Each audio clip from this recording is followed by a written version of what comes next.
Yes. All right, 6 o'clock, Monday, February 25th. Call the Grafton School District Board of Education meeting to order. Ask everyone present to please stand for the Pledge of Allegiance. Pledge of allegiance to the flag of the United States of America and to the republic for which it stands, one nation, under God, indivisible, with liberty and justice for all. Thank you, everyone. So we're up to that point in the agenda for public comment. Anyone here wishing to make some public comment? Bob? Bob Meyer, 1967 West Acorn. I've watched the last two Board of Education meetings, and not one mention of the construction progress and where we are and what we've wrapped up. Nothing on the end. It's painful watching these things. I'd really like an accounting of what we've spent so far and where we're going with this thing. As you know, I've never been a real big fan of how Kaufman's done some of these things and how some monies have been spent, I consider, poorly, and we really need to discuss some of that. The other thing is I'm kind of disappointed in your lack of flexibility about the voting issue. You talked about it for about 3 minutes, maybe 4. Basically, if you look at the Woodfield plan, you can isolate the gym and give them one toilet, and everybody can vote at Woodview. And you've got no other place in the village of Grafton that has sufficient parking to get the voting done. We're not like Cedarburg where we have a municipal lot and another building we can go to. Our fire department area, no parking, library, no parking, village hall, basically no parking. I look at it this way, that the village of Grafton's people spend a lot of money to keep these schools going. You guys need to be flexible. I can understand the security thing and hopefully nothing ever happens. But basically, you can isolate that whole gym and take care of it. So I'm asking you to look at it and be flexible. The other thing is there was an original rendering of the auto shop in some other areas that was done that showed windows on both the east and north elevations, showing windows up high that the light would come in. Well, they never went in on the east elevation. And then there's an actual rendering that shows glass garage doors in there too. These are things like, I wrote a letter on the January of 18 saying basically things have been shifted around, what's going on. I'm really kind of disappointed for Hal Hoffman and how this thing's all come out. We were shown something and we were given something else. The thing is, they built a heck of a garage and they did a lot of nice stuff, but I never saw any of this money in any renderings that were out there. We talked about those rooms and those rooms. We never talked about spending money in here. And I sat on that committee, so it's like I know what's going on. So I think we need to do better, and we need an actual accounting of what's been done, what's been spent, and what's left to get done at John Long with the funds that were left. Because that was the whole thing, and develop a scope of work. So thank you. Thanks, Bob. Any other comments? Yes. I wanted to report on the GEF Super Bowl for 2018, the results for this year. We had, it was our 7th annual Super Bowl, and we netted $55,000 for the Education Foundation, which is fantastic. It's a new high, 38% increase over last year, and it was thanks in part to, a large part, due to unexpected donation back from the reverse raffle of $10,000 back into the fund. The fund, that money will be used to match funds for the new school store at the Grafton High School. The Hawk's Nest project, which will be created and designed for students in the entire community. Fundraising for the Hawk's Nest store began during the Super Bowl, during which we raised $5,000. The goal is to raise another $5,000 by March 15th, and that'll be doubled by the addition of the $10,000 that was donated back into our funds. So we just want to thank the community. Thank you for the school district support, and yeah, another great year from the Grafton Education Foundation. Thank you very much for that report and for your efforts as well on the Education Foundation. All right.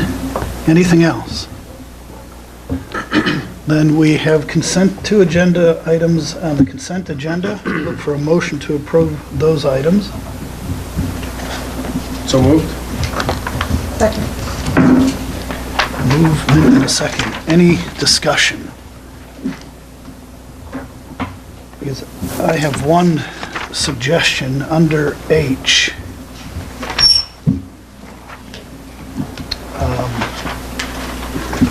I think it's the third sentence. These include eliminating the furniture and classroom upgrades, that upgrades that were budgeted for this year. I think it's a bit confusing. These include eliminating the amount encumbered for the furniture and classroom upgrades, because that's what we're referring to. Not actually eliminating that spending that's planned for this Right. year, but for the future amount use. of money that's encumbered. That's right. Okay. So we get a motion and second, subject to those corrections. All those in favor of the motion, aye. Aye. Opposed? And it passes. Thank you.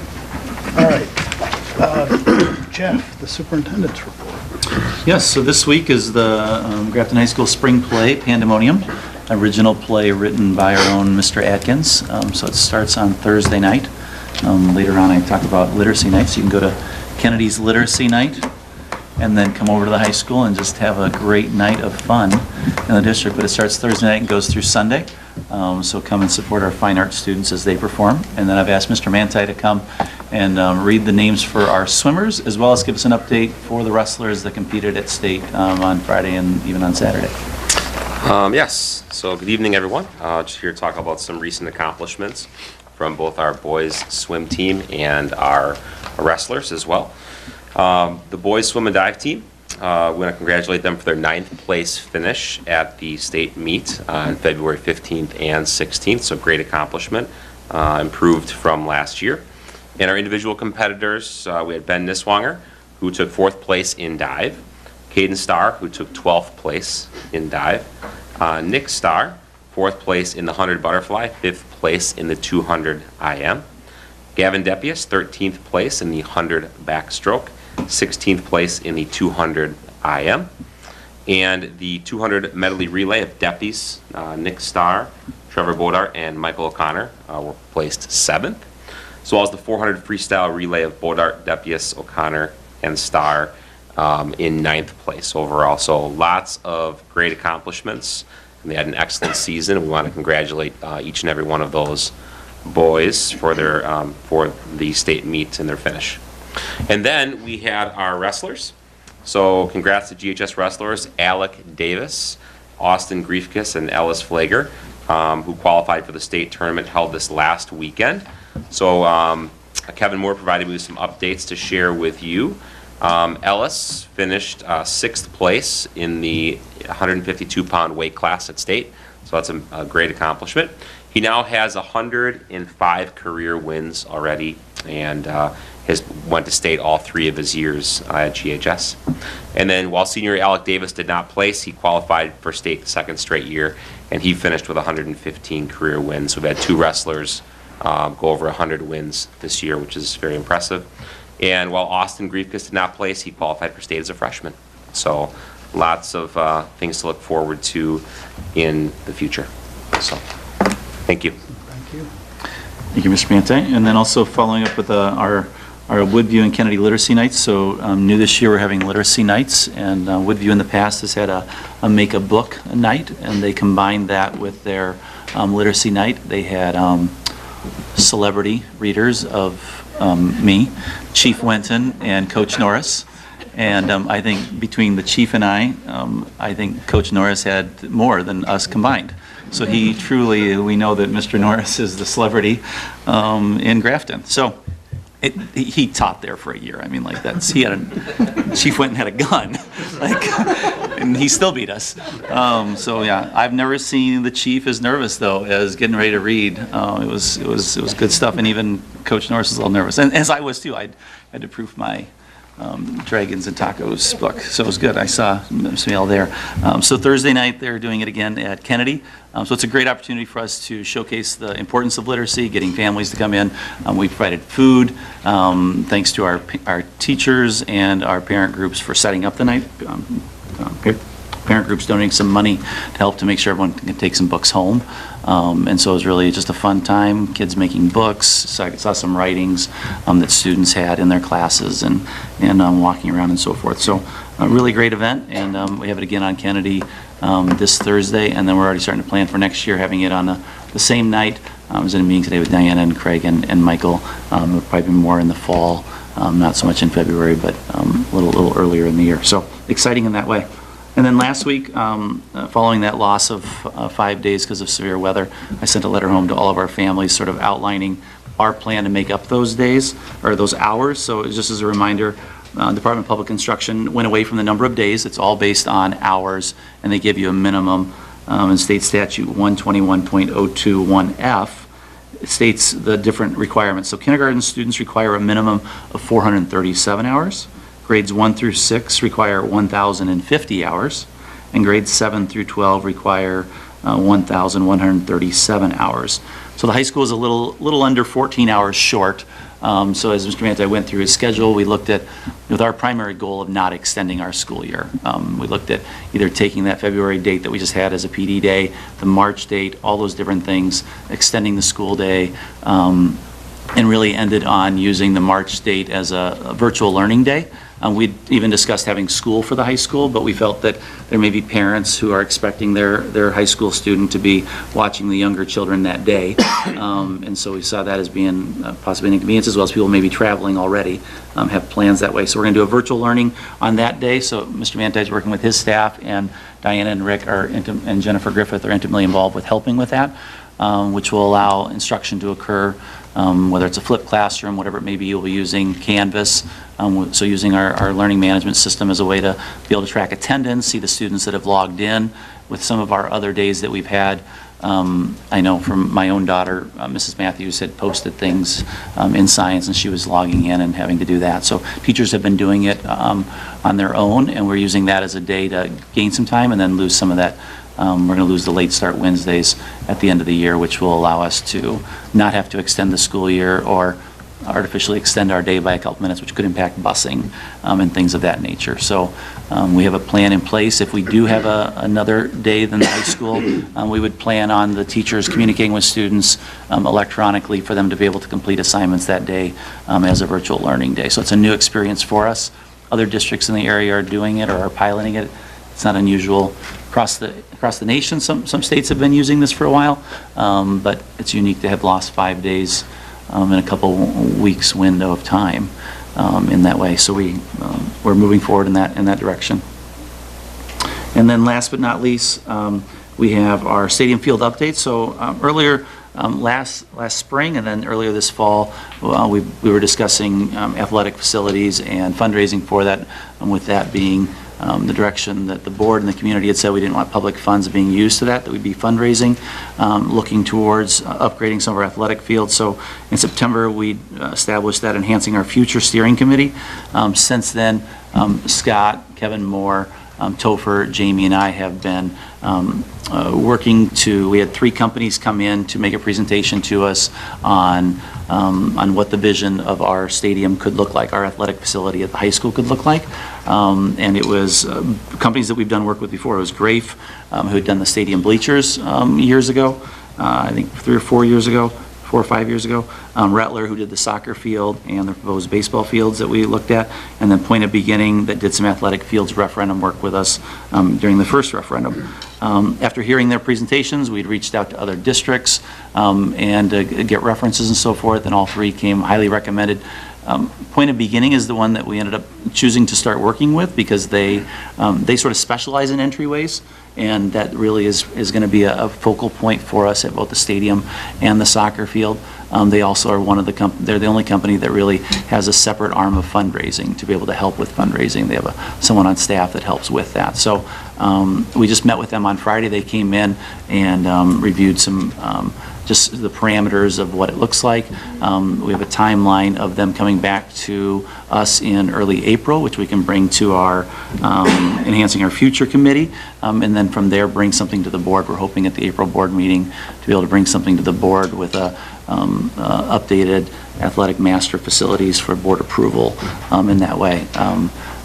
We haven't spent any money. All three companies, this is part of the vetting process, was them showing us different ideas and working with us in that way. But we're excited to start looking at that stage of our athletic fields and sort of developing a master plan and developing a cost, our fundraising, and some of those things. So in April, we should be, I'm looking to bring something forward to our committee as well as to the board.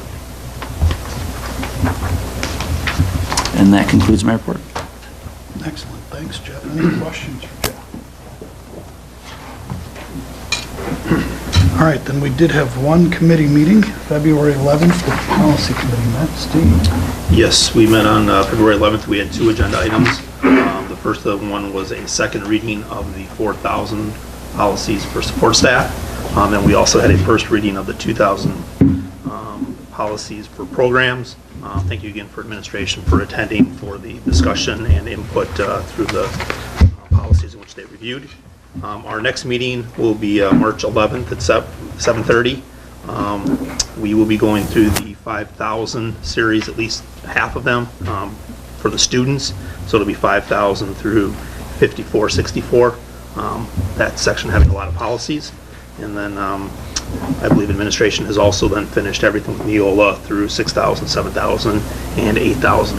We will work on that through April and beyond.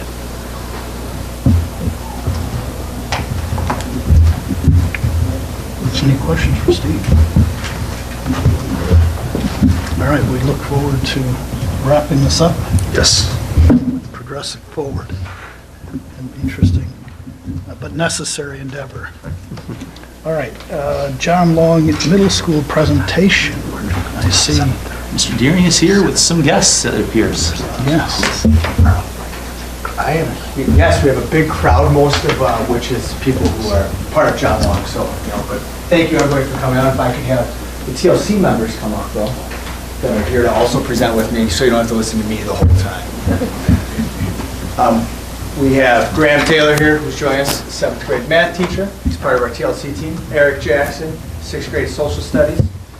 Mr. Dimmer, Brett Dimmer, band at John Long Middle School. Jennifer Reeves could not make it, has a sick child, and her husband is working late tonight, so I have to take her slide now, so it won't be as dynamic for her, so I apologize for that. And we let Elizabeth Minty, since she presents a lot, we decided as a team that she did not have to be here for another presentation, so we were being nice and being team players for her. So we're excited to talk to you a little bit about John Long Middle School. But I just got this email. National Junior Honor Society was meeting tonight, and Lori Kenny sent me this as their advisor. These are the kids who are making fleece blankets and toys today after school for an hour and a half to donate to the Wisconsin Humane Society. So I just thought that was a great email to get right before we came up. So there's pictures of the kids working hard tonight at John Long to make that donation. I'm here, I kind of want to just, my part is to go over where we are in our school-wide goals and the progress we're making. If you recall, we're using a lot of our new district dashboard to drive the middle school goals. With this one on the district dashboard is talking about, specifically it was 6th grade, but we adopted as 6th, 7th, and 8th grade students. We're looking for 50% or more students will reach or meet or exceed their projected growth in reading on math by the spring test. That's for reading, and then we also had a math goal, which is focusing on really getting kids algebra ready for when they get to high school. And according to math, algebra ready in 8th grade is a RIT score of 235. So when we go through this and show you some progress, we said in 6th grade we're looking for 75% of kids to get to 225. In 7th grade it's 75% of kids to get to a 230. So kind of making those incremental steps as we go along. So those are our RIT scores, and here's to update you for, so 6th grade in the fall, we started with 36.1% of our students at a 225 or higher, and 57.2% of the grade level was within 5 RIT points of that number. I am proud to report that in winter, we are up to 58% of our students have met a 225, so we've increased that by almost 22% of the class, and 70% of our class is within that 5 point. So that was a huge jump by our 6th grade students attacking their math progress. In 7th grade, same thing. We started with 54.5% of our kids at a 230 or higher in the fall. 69.7% of our grade level was within 5 points. Really solid start. In the winter, we are up to 69.2%, so they increased by 14.7%, and 82% of our classes within that striking distance range of meeting that goal. So again, making just tremendous growth in the 7th grade. They're really on a good pace. In 8th grade, very similar to 7th grade, 54.2% at a 235 or higher, 67.6 within that striking range. And winter, 65%, so we increased by 10%. And 77.9% of the grade level was within that 5 points. So on pace, doing a really good job. We've seen a lot of great growth from our students in math this year. Part of that is we've adopted using IXL, which we've continued to use as a math. It's an online program that can kind of help us in class with Tier 2 restructuring and help right there within the class. And the teachers have really liked kind of piloting that this year, and we've met with Diana and continue to have that conversation if we're going to continue to move forward with that. And our reading goal, a little bit different because we're looking for a percentage, so we don't have those hard written numbers. So again, it was 50% of the class will reach or exceed their projected growth. Don't have hard written numbers to show you, so I sat down with each of the grade level teams and we had discussions about what can we do, what can we look at with the students and the data that we currently have. Some ideas that came. One idea was during our reteaching time during SOAR, if it's not a priority day for ELA, they can take their class data and actually can group kids by a strand and by a specific written number, so kind of group the kids for you and do almost like a Tier 2 reteaching on what those kids are ready to learn there. So that was one of those ideas that came from there. Strategic pairing of students for class activities. We looked at, for an example, when we looked at, you can either have a student who has high growth or low growth. So we have some of our higher achieving students who've had low growth. Say they're at the 85th percentile but aren't growing as fast. Strategically pairing them with another student who's at the 85th percentile. So same level but has had a high growth, to see if we can have some of those different kind of classroom work habits pair off. So not for everything, but for some of those things, they were redoing seating charts, so kind of looking now at strategic pairing of having kids sit together based on their growth and where they're at to kind of mix it up a little bit to help push some of those kids maybe who aren't growing as fast as we'd like to see them. A lot of discussion. The last two were big discussions and kind of where we harnessed in kind of our assessment process in CFA and talking about classroom tweaks or curriculum changes we can continue to make sure that we're having our kids ready for those experiences of testing situations that they're going to see not only on those high-stake tests, but also that they get ready for high school and eventually the ACT, and making sure that we're kind of we're aligning our practices not just in the month leading up, but year-round for those situations that kids will see on MAP and forward. So really good ideas came out of it. They're continuing to work hard. Again, we got to wait till spring to see how we do with our reading, but making a lot of positive progress throughout the course of the year. And we just came off of Professional Development Day. It's not in the slide, but we focused on last Thursday in our half day in the afternoon. We focused the first portion of our half on forward exam, and again diving in and looking at some of those exemplar models and questions and a lot of things that came out of that where teachers were able to show me, well, this is an example of how we're already doing this in our classroom. So really good, really positive experience that we're having and moving forward to prepare for the forward as well coming up in the end of March. So the big portion that we wanted to report out, we have a new schedule this year. So we wanted to give kind of highlight what's going on specifically during our SOAR time. But one thing to just remind you, when we did this, we had no back-to-back blocks for students at the middle school. We revamped our related arts offerings so that it was better aligned with the amount of students that we have in our building. But we also were able to continue to have a common grade level prep and PLC time in our building. So I'm going to hand that over now for the first thing is to Mr. Taylor, who's going to talk to you about enrichment courses during SOAR time. And specifically, I think he's going to talk about his enrichment. Yes, I am. So good evening. My name is Graham Taylor, 7th grade math teacher. So as far as your enrichment, this would be something that occurs on Tuesday, Wednesday, Thursday, on the non-reteaching days for students that would not be in a Tier 3 intervention. And so what I chose to do was, as you can see, Moneyball for 7th graders. And what I've done is I showed the movie Moneyball, the edited version, the PG version. So it makes me feel old when some of the kids don't know who Brad Pitt is. But, based on Michael Lewis's book, I try to really encourage students to take a view where they're looking, kind of paying very close attention to Billy Beane and the approach that he took in terms of taking data and using it in a way to kind of reanalyze a situation that was based on traditional metrics. So we kind of start out with that idea. Can you approach something in a way where maybe not traditional and really being a good consumer of the data that's out there? And so really paying close attention to that as we watch a movie, talking about that over the course of the few days where we do watch a movie. And then what we do is create teams where students then participate in fantasy sports. So we did fantasy football for the first, we have 5 rotations in total.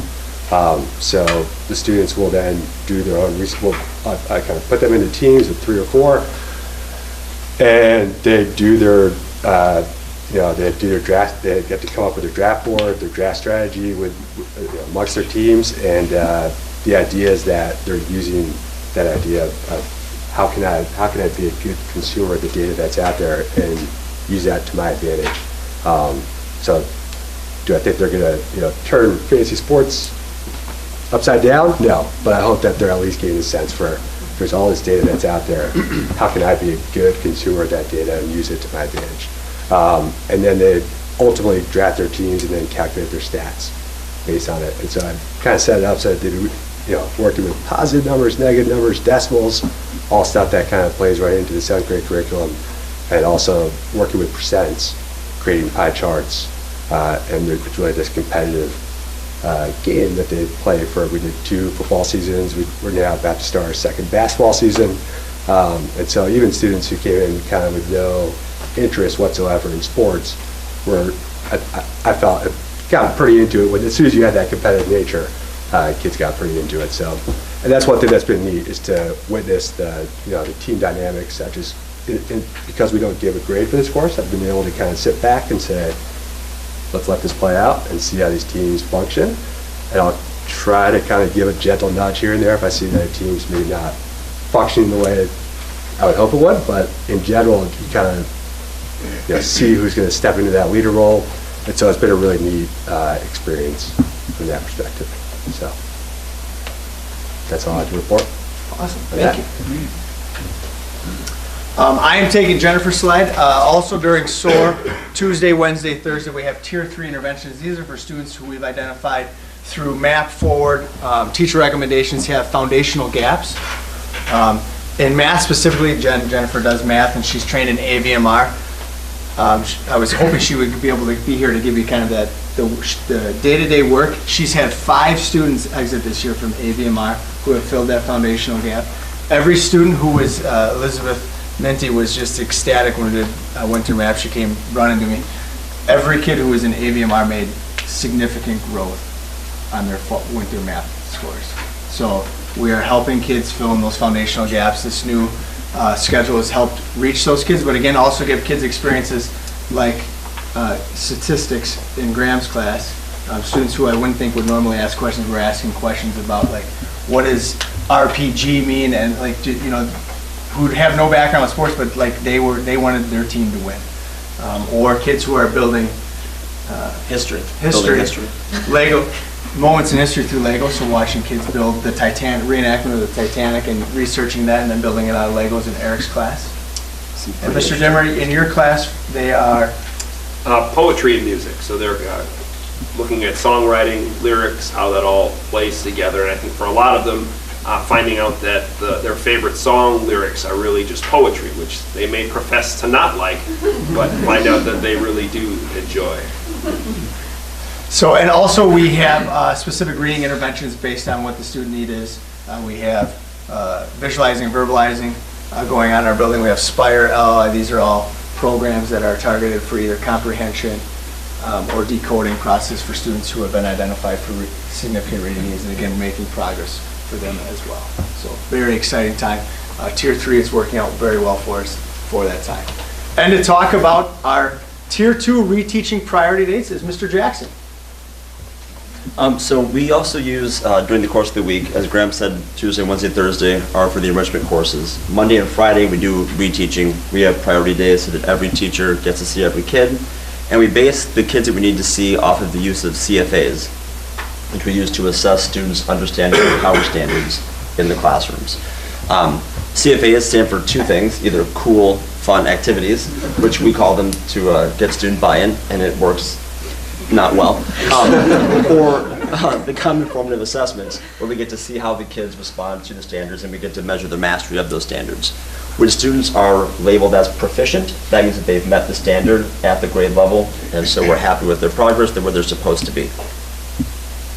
When students are below proficient, we use those reteaching days, those Mondays and Fridays, to pull the kids in and give direct targeted instruction so we can fill in the gaps to what they need to master the standard to at least a proficient level at the grade level. When students have exceeded the expectation, we use those same priority days to give the students enrichment or to go a step above and beyond, whether it's leadership opportunities or just extending the activities in class to something that might be less concrete and involve more free thought. We have a priority day schedule, which is printed out so that every single teacher has the same access to students, so we're not fighting over students or requesting the same student to 6 different classes and pulling that kid in different directions. There's a laid out schedule so that I might get a kid on Monday, math might get that kid Tuesday, Friday, ELA the following Monday. We have stamps, which use ink and rubber, and we use those stamps, they have our names on them. Thank you, by the way, it's delightful stamps. And we stamp kids' assignment notebooks so they know which teacher to see on that day so they don't forget and they're not tasked with writing it down themselves.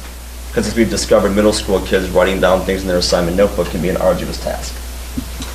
An example of this would be the defensible claim. One of my power standards is that students can create a defensible and debatable claim in social studies. So we did a project in class. We wrote about the Maya, and we talked about their most remarkable accomplishment. Every student had to choose which one was the most remarkable, give 3 specific reasons why, and then lay that out in a 5-paragraph essay, all based off of the claim that they put in their lead paragraph. I had a CFA. Students who met the standard proficiently moved on to the body paragraphs. We looked at citing evidence in those paragraphs. And students who did not meet it came back in on either Monday or Friday, depending on my schedule, and we looked at how to write a claim, what goes into it, what are the parts, and just basically redid it with modeling and taking a little bit slower approach to it to make sure those students knew what to do so they could complete the rest of the task. The reaction in the school between the staff and the students has been positive. Huzzah. Oh, that means like, yeah. Oh, okay. Yeah. Thank you.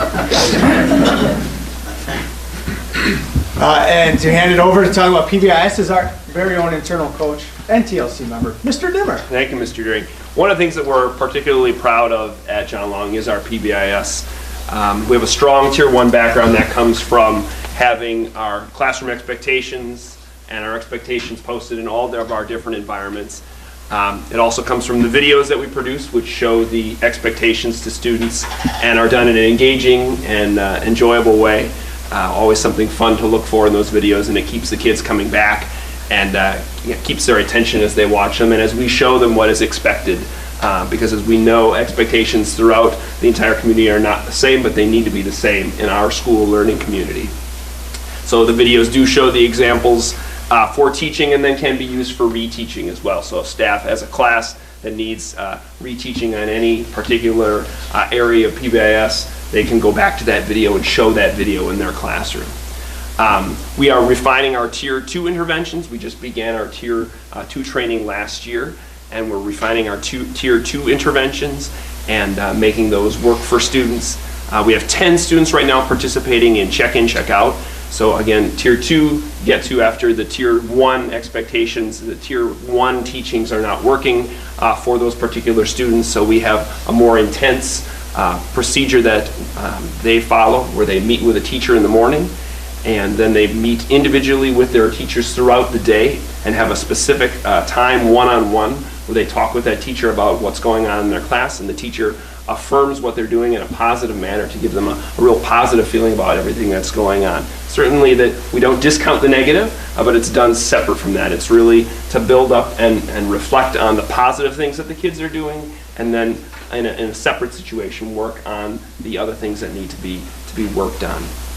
And in this way, because we're not doing this Tier 2 for all of our students, we're really maximizing our resources, because there is a significant amount of time involved in identifying. We do have entry and exit criteria, significant amount of time and resources involved in that, and so we want to make sure that we're putting that time and resources into working for students who need that particular intervention. And 10 students at this point, and that's for the entire year, 10 students is a very low number, so we're really proud of being able to meet their needs, but that it is a relatively small number. Awesome. And the most important thing tonight, the best thing tonight. Got to have a performance. So this is the Falcon Ensemble, or the Falcon Ensemble members that could make it tonight. It is mostly 7th and 8th grade members, along with some 6th graders. This is another example of what we have used our Tier 2 reteaching time on Mondays and Fridays. In addition to reteaching things that students needed retaught, we can use the time to advance those kids that are at level and need some additional things to do. They need an additional challenge. And so for these kids, this was it for them in music. So I was really excited that these kids took it on. They performed at Soul Ensemble, which we hosted quite successfully, I would say, on Saturday at John Long Middle School, and they received a first. So we're going to take you through our performance the way that we did it on Saturday. So we'll tune. There'll be an introduction, which is actually required as part of the Wisconsin School Music Association Soul Ensemble performance. Caleb Kemper will provide the introduction, and then we'll perform our 2 selections for you. Thank you.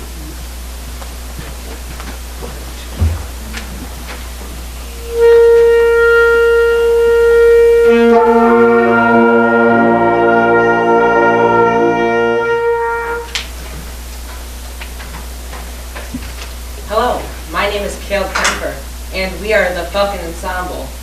Today we will be performing 2 pieces for you. First one, the Minuet from the Royal Fireworks, written by Handel. And the second, Eine kleine Nachtmusik, written by Mozart. One interesting aspect about Eine kleine Nachtmusik is that the first 4 measures, all of us are in tune with each other, all 3 parts. And then for the rest of the song, we split off into different melodies.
Any questions for John Long Middle School or the students?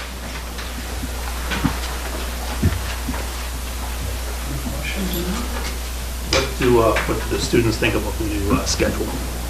Give them any thoughts? Thoughts on the new schedule from any of our students? Somebody. They can play in a tune.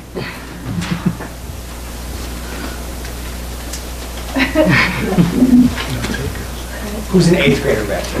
Now I'm going to push you on the spot. Ty, you can't answer. You're new to our building.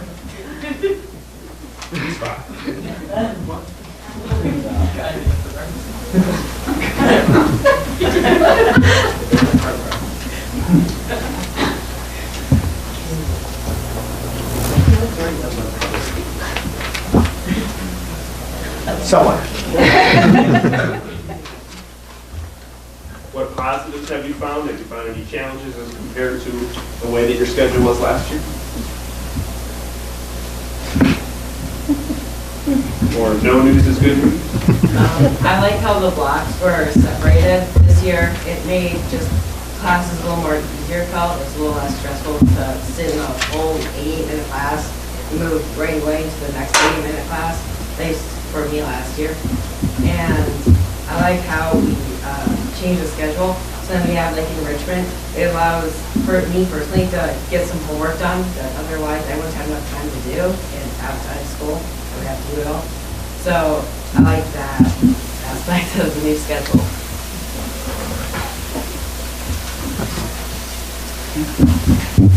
I guess she's the only speaker. Any other question? If not, thank you very much, and thank you to the Falcon Ensemble. Wonderful work. Thank you. Thank you. Thank you.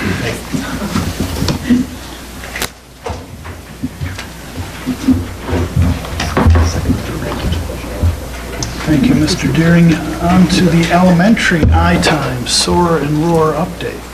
Diana is here with a number of teachers and helpers to help us walk through what we're doing with that. Come on up, guys. So this is part 2 of our 2-part series. Last board meeting, we had a team of teachers here talking about professional learning communities. And tonight, we're going to do part 2 and show you the connection to RTI, which is perfect from what John Long shared. You're going to see some similarities that you can draw. Tonight we have with us our 2 elementary principals. We have Beth Lambie, coach over at Kennedy. Julie McGivern, our school psychologist over at Kennedy. We have Bethany Kempfer, first grade teacher and mom of the speaker that just answered the question. Proud mom, I should say. First grade over at Woodview. And then we have Chris Schultz, 4th grade teacher over at Kennedy. All right, so I'm going to kick us off tonight by helping to see the connection to from PLC to RTI. So when you heard about the professional learning communities, those are the teacher teams, we showed you these 4 questions, which are the 4 essential questions of a PLC. The first 2, what do we expect our students to learn, and how will we know they are learning, is what we focused on in our last presentation. You're going to see some of those aspects come back around today, primarily that essential standards chart. You heard Kevin reference power standards and essential standards, same idea. So it's really from a systems lens. Tonight, we're going to focus on the last 2 questions of the 4 PLC questions, and those really tie to response to intervention and what we're doing both in universal and in our SOAR ROAR time, and also Tier 3, like Kevin mentioned at John Long. So the first of those last 2 questions would be, how will we respond when students aren't learning what we need them to learn? And that's the intervention piece. And how will we respond if they already know it? That's the extension piece. And you're going to see that reference tonight, and you'll see some examples as well. So just a little catching up since we saw you last to talk about PLC. The work we're doing with RTI really isn't separate from PLC. I wish we could talk about it all together because it really is a system. And what we wanted to share, there's a link on here, is the body of research that we're following. So it's not like we went to a conference and then came back with this idea. Solution Tree is a suite of professional researchers in all content areas and specialties with research all over thousands of schools about what works. RTI has been around for over a decade now, and we know enough what wasn't working and what has been working to really refine our system. So Solution Tree offers support for K-12 systems to maximize student learning through a continuous improvement process, which we've committed to do. And one of the things we're really excited about is for the first time in Grafton, I feel like we're doing it as a K-12 system. So we're going to talk about it from an elementary lens, but the same work and vision is happening at our middle school and high school, and we're very connected in terms of it doesn't look the exact same because our structures are different and need to be, but we're moving in the same direction for students. I'd like you to turn your eyes, please, to the RTI at Work pyramid resource, please, to copy. With this resource, a few things. This is a collaborative and really actionable merging between RTI processes and also our work within our professional learning communities. It's a resource that we were able to develop through our work at the PLC workshops in Madison and also the RTI summits in Michigan. And it really is an awesome overview that demonstrates within the gray star area of our mission to ensure that all students are learning at grade level or higher. And we're going to talk you through some of our actionable steps with our school-wide teams and also teacher teams and how that looks at each tier throughout our system. And as Beth had talked about, this is a Kennedy example, but Woodview also has an RTI at Work pyramid, as does John Long Middle School and also Grafton High School. Mr. Schultz. All right, so from what I've gathered, you heard about the prevention piece at a previous board meeting, and so I won't get into that any further. The part I do want to highlight is the intervention and the extensions piece. So within that we have SOAR time, conferring small groups and workplaces, and we will get into some of that a little bit more deeply coming up. But the piece that I wanted to talk about was just how we can use those different times throughout our day to provide our students with numerous opportunities for intervention and extension. And really wanting to highlight the fact that it's not just extension taking place within that SOAR or ROAR block. It can take place and should take place throughout the course of the day. One of the things that I do with a couple of my students is, look at, and I know talking with Mrs. Temper, they do the same thing at Woodview in first grade. We look at the pre-assessments in any given content area that kind of dictates to us, okay, saying these students need this extra work, or they are ready for something a little bit further. So rather than restricting ourselves to that block of SOAR time or ROAR time, it's okay, these students have demonstrated to me that they are ready for something else, that's something a little bit more challenging. So then we use the resources that we have at our disposal to find something that coincides with the work that we are doing that can push those students a little bit further. But again, it's not just in that 30-minute block each day. It again should be taking place in each and every content area all day long. All right, I'm going to talk a little bit about the red side of the pyramid. The RTI pyramid has kind of evolved over the years, and as Beth said, this is the first time that we're really looking at this K-12, and now really being systematic about how we're looking at student needs. So as Craig said, the mission is to ensure that all students are learning at grade level or higher. So when we're looking at that red side, those are kind of the structures and the systems we put in place to make sure kids are doing that. So it's the whole idea of collective responsibility that, Chris's class is not just Chris's class, they're all of our students. And my goal as a sports staff and Beth's goal, and even his other grade level peers and different teachers, is to make sure that kids are moving forward and growing. So the supports that we have on the red side are really things that we might have in place both universally and more targeted. So some of the things that I heard the middle school referencing as well with check-in, check-out would be at the tier 2 level, whereas at tier 1 we're talking about those like second step we have universally, We have PBIS, just following the Eagle Way, and all those things that we have to help support kids social emotionally so they can access that grade level curriculum successfully. We have kind of restructured some of our systems that we had in place. Some of them are just repurposed, really. We had teams in place before. So we see at the tier 1 level, we're looking at that universal screening data, really digging deep as much as we can to see where students are falling at each grade level, and if they are meeting those grade level standards, and if they need extension, if they need additional supports, then we look a little bit deeper. So at the tier 2 level, we have what we call our PLC support teams. So our PLC grade level teams meet every week, and we have a support team that goes in once a month to really just look through what kids are not meeting the standards, what supports might they need, and what would the next steps be. So try to put a plan in place. And then we have our SIT team, which is access to tier 2 and tier 3, where we're bringing a bunch of people around the table, all the people that we have resources in the school. So we have myself, Beth, we have special ed teachers, we have our principal, speech and language, we all come around the table.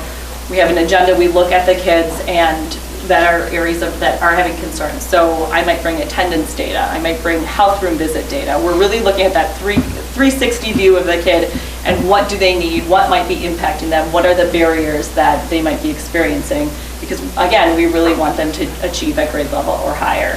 So while each school might look a little bit different about the support, with the supports they have in place, it is a work in progress. This is the Kennedy example. So we really, again, want to be a support. We want to make sure that we are working systematically as a team, as a whole school, because one teacher alone isn't going to move all their kids. They really shouldn't be the sole person responsible.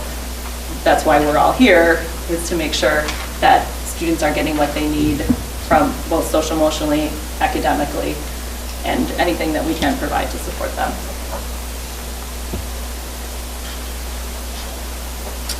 So as you heard them mention, our ultimate goal is really to be responsive to student learning needs throughout the day, all day long. Math is, we have a new math curriculum at the elementary level. And so I'm going to use math as an example.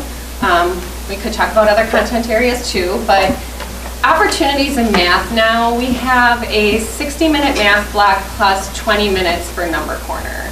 So we have 80 minutes during the day for universal math instruction, and we have supports or opportunities in place throughout that 80 minutes where we can reteach or extend based on standards. So what does this look like? I'm going to give you a 5th grade example. It's a fraction standard. Apply and extend previous understandings of multiplication to multiply a fraction or a whole number by a fraction. And I'm going to give you an example of how we extend throughout different components of math to do that. So often what you'll see, we call it problems and investigations. This is the lesson for the day. So this is what kids are receiving new learning on from the teacher related to a standard. In this case, that fraction standard. Most often you'll see kids with whiteboards, so the teacher may do some modeling, but kids are often engaged then in practicing on their whiteboard. We provide some challenge suggestions to some students that time. It's very often in a class of 20 or 25 that some kids this might not offer a great challenge to. They might have a traditional algorithm in their hat and their board might be done quite quickly. So one example for those kids is we often swap out the numbers and make it a little more complex so that we're keeping all students engaged during that time. Another example, part of our day is workplaces. These look like games, but they're related to practice on essential standards. And when we talk about small group and conferring, this is an example of what we mean related to that same standard. There are some suggestions and teacher moves that we put in place so that as kids, these are 3 different games that they may be playing. For kids that get it pretty quickly or the game is not offering much of a challenge, these are some prompts we can go into and use with students to take them deeper within that standard. So for example, the product game, some of the questions the teachers might use or pull a small group around was, is that the best move? Do you think it's better to get a product on the edge or in the middle? Is it possible to block your opponent and help yourself get closer to winning at the same time? Do you guys want to give an example for reteaching in terms of what workplaces offers you to do in relationship to standards? So one thing I'll do in my classroom is I will, after having introduced the workplace, having kids go out and begin playing, then as I go around the classroom and check in with groups and start to take some mental notes on students that are struggling with it a little bit, I'll take that time to then pull some of those kids and work through the game with them. The idea is initially that they can take the instruction and go off and play with a partner. But with those students that have demonstrated through pre-assessment and work in the classroom that things are coming a little bit more difficultly. What we'll do is pull those kids and maybe play the game with them, or kind of oversee how that game goes, and then an extension on that would be then sending the game home with those students so that they can continue to practice it. And I've had a couple of students that have done that, and the sentiment from the parents was very positive, very appreciative that they recognize that their child is having some difficulty with this, and they see this as another opportunity to really work on those skills, and it's paying off. The students that have been taking those home are showing growth, so it's just giving them multiple opportunities to demonstrate that learning and to keep coming back to it. And I really encourage the kids to not just play the game with their parents, but talk them through it and explain their thinking like they do in class, which they don't necessarily love at all, but it's an important skill that we're trying to teach them to do. It's kind of cool. We'll have parents ask us, like, my child's still working on this standard, what can we do at home to support it? And I'm not sure I ever heard parents before ask for work at home by standard.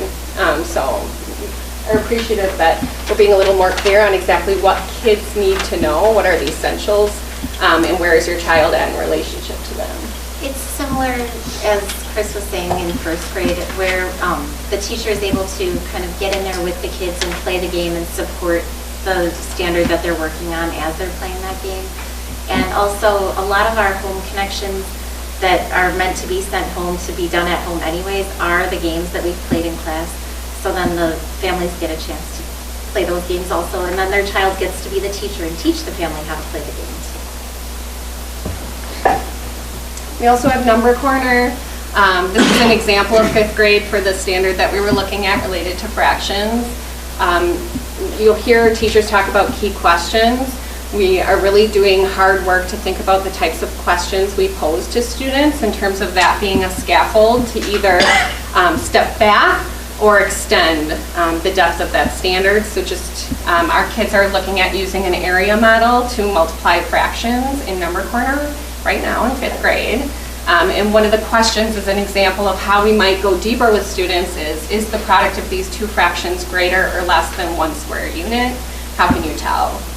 You'll hear that often, us asking kids to explain their thinking and reasoning. So again, the goal is really to use, to really use our structures throughout the day so that kids aren't getting reteaching and extension in one moment, but that's naturally embedded and happening across their day. So one thing we're really proud of is that schedule now allows for that. You heard us talk last year about the specialization in students receiving math and reading at different times. Now all of our students in each grade level are receiving the same instruction, same content at the same time that allows for that flexibility. So we're really in a good place to allow universal instruction and also the sharing of students. Getting back to Diana's initial questions of focusing on those 4 questions, the PLC, and then also what we talked about a couple weeks ago when we talked about PLC, that our driving idea is standards. As we prepared for this meeting and as I meet with teachers and as I look at SLOs, I've never heard teachers talk so much about standards and what we believe is essential for students at each grade level. And we simply can't understand or know if they know those standards if we're not asking those next questions, and that is, what do we do if they don't know it, and how do we extend that learning? And so now it's occurring not just during an I time or a roar or a soar, it's occurring during math, it's occurring during reading, and we're differentiating at all times throughout the day. We're focusing on those standards and we're driving that home at multiple points throughout the day. There's a consistent structure like I talked about in the reference in our schedule. We have that now, and we're allowing our teachers, in first grade, for example, at Woodview, we see students moving from classroom to classroom during reading and during roar time to get what they need based on our assessments. Just recently, we checked in on our map data from the winter perspective, and as we look at winter map data, it also reflects what students will do on the forward in the spring. So we can take a snapshot and say, if this map were our forward, what does it look like? And we saw some gaps that we need to start working on reading. So our 3rd, 4th, and 5th grade teachers have decided, let's spend a little bit more time at roar time and grab not only our essential standards that we continue to work on, but also let's start looking at this map trend and preparing our students best for the forward exam as well. That's one example of us being responsive to students' needs from a map perspective, but it's also happening on a weekly basis in PLCs as it's driven by what is essential, what is that standard, and what are we doing to get students, all students, there. So I know that at the last board meeting, you went a little bit into the essential standards charts. I'm going to go to the first grade example for reading here. And we can see the whole thing. The tie-in to RTI here is really the column that says prerequisite skills, because if kids are missing some of those prerequisite skills, it's very difficult for them to meet that standard. So if they're having trouble with the standard, we can go back to those prerequisite skills and say, okay, let's do some extra teaching on this so they will be able to take that to the grade level expectation. And then the other column that really ties into RTI is the extension of standards here. So we know that if kids are already doing very well with that standard, we have ways to extend their learning even further.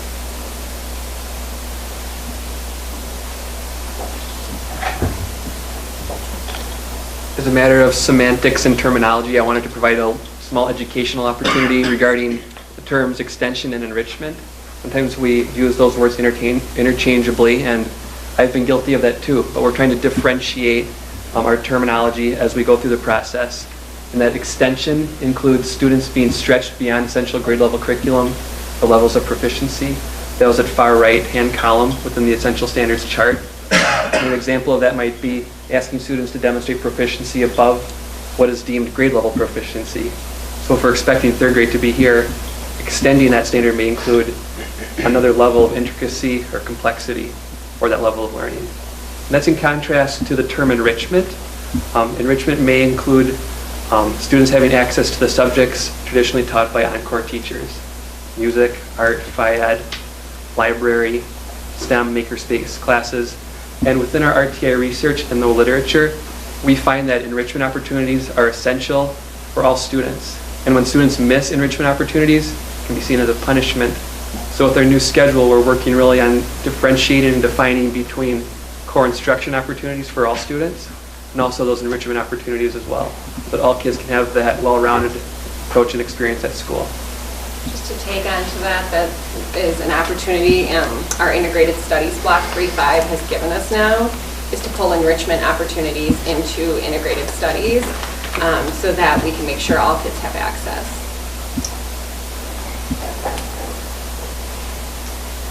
So we're going to show you some examples of what some of the grade levels are doing in the actual SOAR and ROAR block. But I hope what you've heard is that that extension and reteaching is occurring all day, depending on the needs of the students. So what you're going to see are 3 very different examples to again show that depending on the students in front of you, how you use that time and how often you need that time is really dependent on those students. So you're going to see some different varieties around that. Kara, if you could click on the 5th grade example. Beth and I are going to speak to this one. So 5th grade, this is a Kennedy example. This is a math example, one of the rounds of let's see, there'd be SOAR time. So what they're doing is allowing students some choice. So they'll have the standard in the form of the I can statement, and students can circle or highlight the one that they're working on. If a teacher wants to direct a student because they're needing to work on a certain standard, they will tell them which one to highlight. If a teacher, another option is sort of nudging a student to go further in a standard is another option. So again, there could be choice, it could be directed choice. If you go down, you'll see that kids create their own plan and they talk about what they've accomplished, and at the end of the SOAR time, parents get to see this. If you scroll down, you'll see that there are options at the bottom. Keep scrolling. So there's a menu of options of what they can practice or do to show that they've met this standard. All right, so for example, students can choose, and the I can statement's at top, and then the opportunities that would match that I can statement are mentioned, and then if you keep going, the other one is there. And then you can also see that they get the very last three are definitely challenge opportunities for students. So if you scroll all the way down, you can see the last three across the bottom are in the exemplars, which is a resource from last year as well. 2 of them are there. There's a game that comes out of workplaces. That's also an opportunity. So in speaking with the 5th grade team, and Beth spoke with them as well, they typically have SOAR time 2 to 3 times a week, depending on the standard and the needs of their students. But like we've talked about, other opportunities for extension are occurring within the core instruction. And we're giving a lot of math examples, so you can see bridges in action as well. Did you want to add anything to 5th grade? No, I think just that our ultimate goal is to have students in control of where they are by standard. You know, that will come as a system, but I think this is an example where kids are deciding what learning targets they still need work on or need to go deeper on. So. All right, then I think Mr. Schultz is going to show us his 4th grade example. Yeah, so ours doesn't have much choice. Which is okay. So when we started with this process, we wisely chose probably the most complicated standard that we had access to. And I actually had hair when that process started. And now look at me. So we're working towards that. You know, what the 5th grade teachers have done is something that we as 4th grade teachers at Kennedy are striving towards.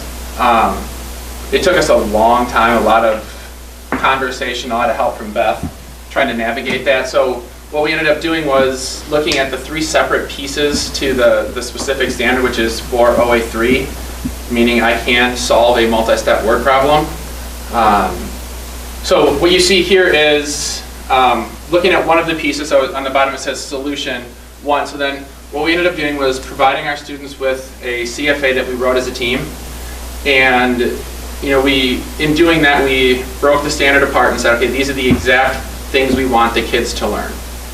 And then we worked backwards and had them complete the assessment, and then we used that to create a proficiency scale, and this is what we came up with. So the names are missing, so each box is a student.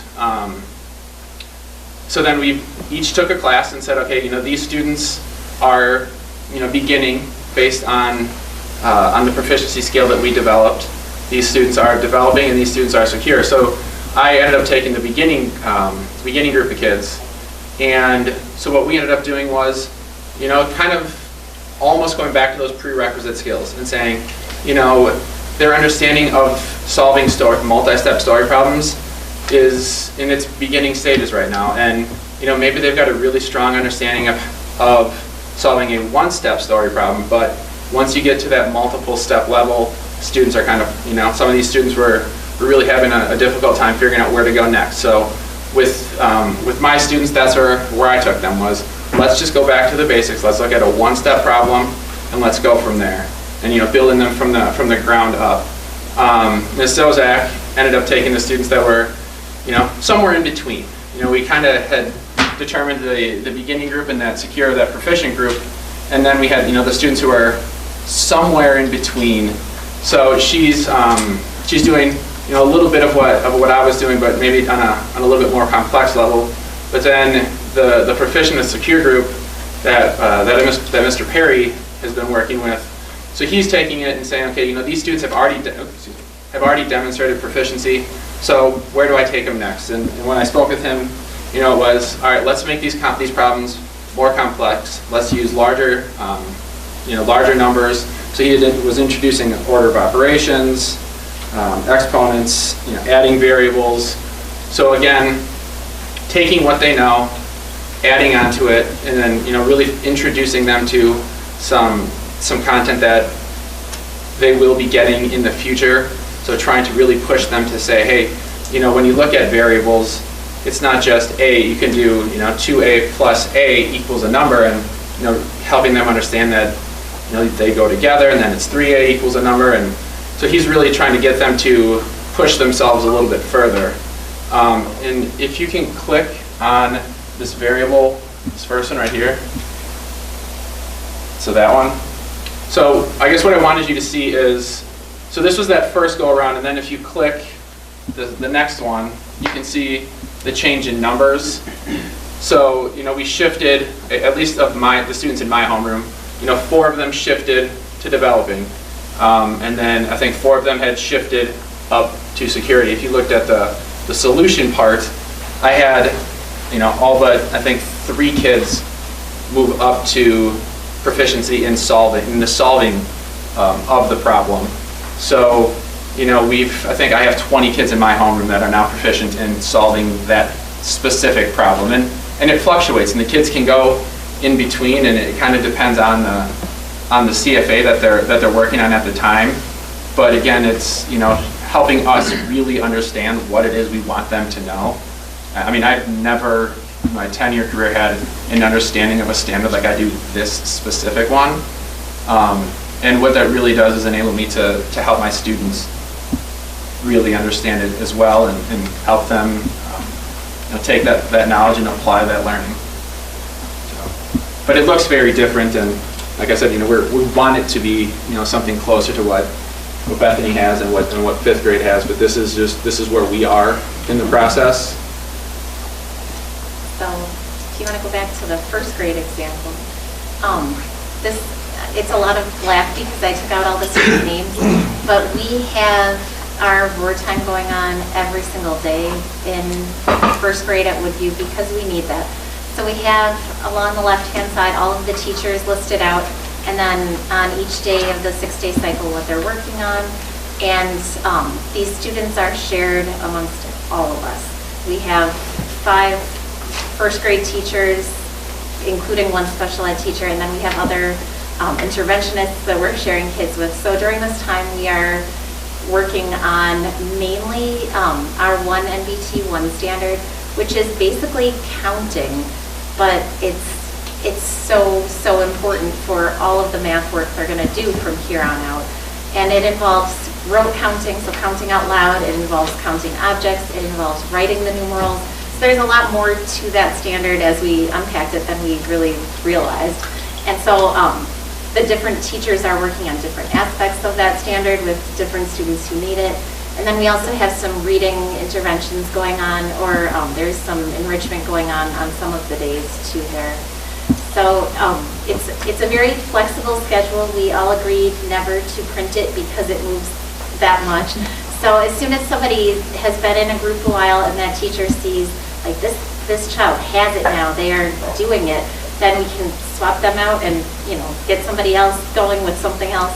So it's moving very regularly. All the pieces are kind of mobile that way. And then if you go back to the other 1st grade example, the small, yep. So for all of the students who are not specifically working with a teacher on a standard, then each teacher has their own set of choices in their classroom, and their choices that are math, reading, writing, working on high frequency words. So they're all fitting with different standards, but it's things that the kids can do independently. And a lot of times it's just an extension of some of the things that they've been doing in workshops. So, if you didn't have enough time to finish writing your story, this is a perfect time to have some extra minutes to finish writing it. Or if you're really into a book that you're reading, then you can, take a little extra time to read that too. So we're trying to, provide that choice for a lot of our students, but we still have many, many students going in many directions to receive the exact help that they need. Big difference between the developmental needs of a 1st grader and a 5th grader. And that shows in how the teachers are addressing using the SOAR, ROAR, and Universal. Okay, so going back, we are now ready to take your questions. Mr. Perry, Mr. Schultz. For that fourth grade example, I guess my biggest question would be, Mr. Perry, who has 20 kids, unlike the other sections where you have like, these kids are all struggling on this, these kids are developing on this, once those kids are secure, I'm saying about 20 kids, about a third of the grade, however it breaks out, you can have such a wide range of, okay, you're secure on this, all the way up to like, that kid is that kid has tons of knowledge on that area. I would think it'd be very hard to come up with something that you can say, okay, for these 20 kids, it's going to be appropriate. Yeah, I think you would agree with it, that it is quite challenging, and I think that challenge still exists even in the other groups as well. As we tried to break the groups up, it was like, well, these kids are like developing plus, like they're like right there about to move out, but they might need a little bit more. So I think the way he had tried to approach it was in looking at the way the students had answered the questions on the assessment. He had gone through and tried to determine, okay, what's a viable next step as far as either building on what they already know or trying to introduce something that will come next. I'm sure he is experiencing, some students that even though he is trying to build something in that's going to challenge them, it might be, something that they already still have knowledge of. I think the way we tried to look at it was, at least like in my group, it was looking at, okay, I'm going to meet with, the kids who really need that smaller group instruction, while the other kids that are still in my group, they'll, I might give them the activity to do on their own first, and then, check in with me at the tail end. And I know he had talked about doing something similar with, these are the kids who I can introduce this piece to, but then, this is the group of kids who are ready for something a little bit above and beyond that. I can't speak exactly on what he's doing, but I do know that was the conversations that we had. But I would say that variety does exist in all groups. But and that's the life of a teacher. That's all day, every day, that same challenge. So. And really moving out of isolation. Like in the past, what we experienced would have been a fourth grade math teacher who only taught fourth grade math in that building on their own, trying to think of how to extend. What happens now is when we look at that extension column, it's a team of people. And so the conversation goes one of two ways. The team either quickly says, oh, I know where this standard goes next or what it's leading to, and we put those ideas down, or the team says, not exactly sure. And then those are tasks that we put on each other to go out and do some learning and come back to the team. So those charts are helping us figure out where is the work we need to do in relationship to the standards at the grade level. I think it's kind of exciting for us too, because that's part of being a professional learning community, is we're learning. So we're learning from each other, we're learning as these kind of issues come up, we're like, okay, what do I do next with this group of students? And then we can, go out and do some research, or we can, draw from each other. I know the first grade team did that just on Friday when, across buildings we were meeting, and the Woodview teachers were getting all kinds of ideas from the Kennedy teachers about, okay, how are you extending for these kids? And so we were able to come back with a lot of new ideas. So across the board, it varies from, some grades are doing it 5 days a week, some grades 2 to 3. What would you say is typical? Maybe the principal, I don't know if you guys know what typical would be, or? It really depends on the needs of the kids. I would say probably more toward the 2 to 3 days is typical, because like everyone's saying, we're still learning. But when they see a need, and it could depend, Chris, you were talking about next round, you need 3 days. Yeah. This round you had 2 days, but the needs of the kids are now suggesting 3 days. So it's professional judgment and evidence based on the standard. And the other part for us has been, we had been looking at it as like a 2 or 3 day specifically to that standard, to 408.3. But then, we weren't just locking ourselves in our room. It was also, we were sharing, like on Wednesdays, that's when we switched for word work. So then we've got, we've got students that are switching between the 3 rooms, and then we'll start with the assessment of the previous week's words during that same block of time. And then after that, we'll then introduce the sort for the next week. So we're still looking at, how can we best service the needs of our students?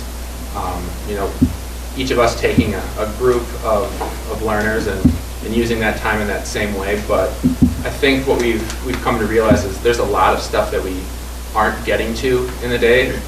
And so we are generally tending to use like that Friday block, that 30 minutes in the afternoon to say, okay, hey, we didn't get to this piece. Let's use that so that the kids can have some time to get back into this, or we've got I know Mr. Perry's really working to tie some of the stuff he's doing in integrated studies to what Ms. Selzak and I are doing. So it's okay, maybe we need to give them a little bit more time to look at how they can take what they're learning from him and apply it to my classroom. So that we have that flexibility on specifically more on Fridays, but it just really depends on what they need. And like I know today we ended up not switching for SOAR, and there was like an actual uproar from the kids. And we said, well, we'll adjust the schedule the rest of the week to make sure we still get to it. But it was something they were looking forward to. Those kids who were getting the extension wanted to know more about what they had been working on. And I had a couple of kids who said something similar to me about really wanting to try again with what we had introduced last week. So we do have that flexibility, but it really just depends on what they need. But that time is carved out. It may be filled when we feel like it's needed. Like just second grade the other day said, we need to use that time today to extend our math lesson because the kids aren't getting the new strategy we're trying to teach them for addition and subtraction. So it's there. It's just sometimes we're using it for other urgencies related to universal.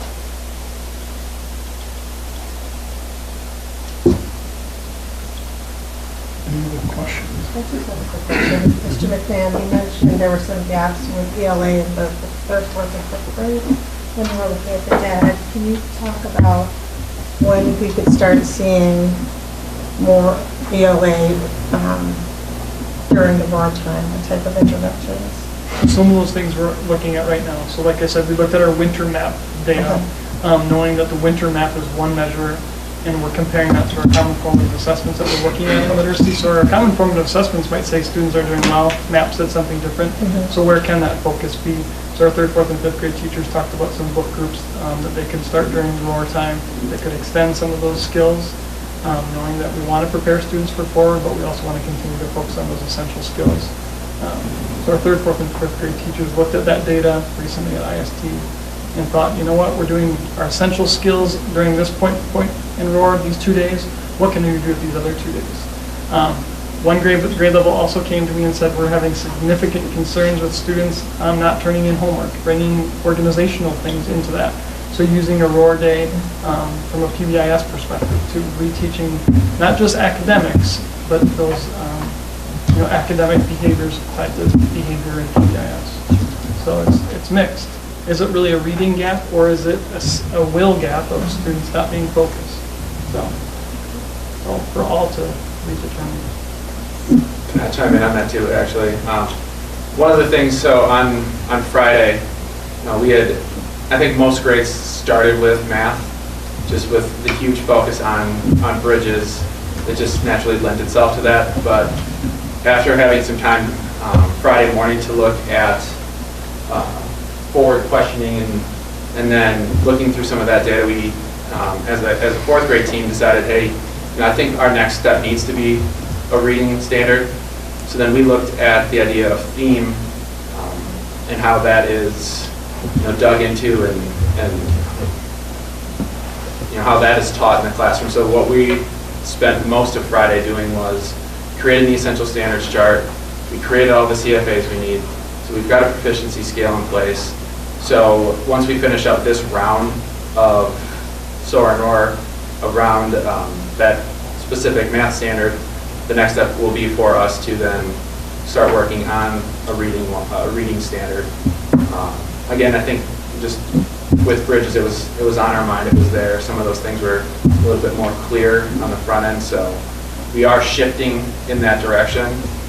And I did think that the work we did Friday really showed us that, hey, this is the next step that you need to take. So we are, at least in fourth grade, trending in that direction right now.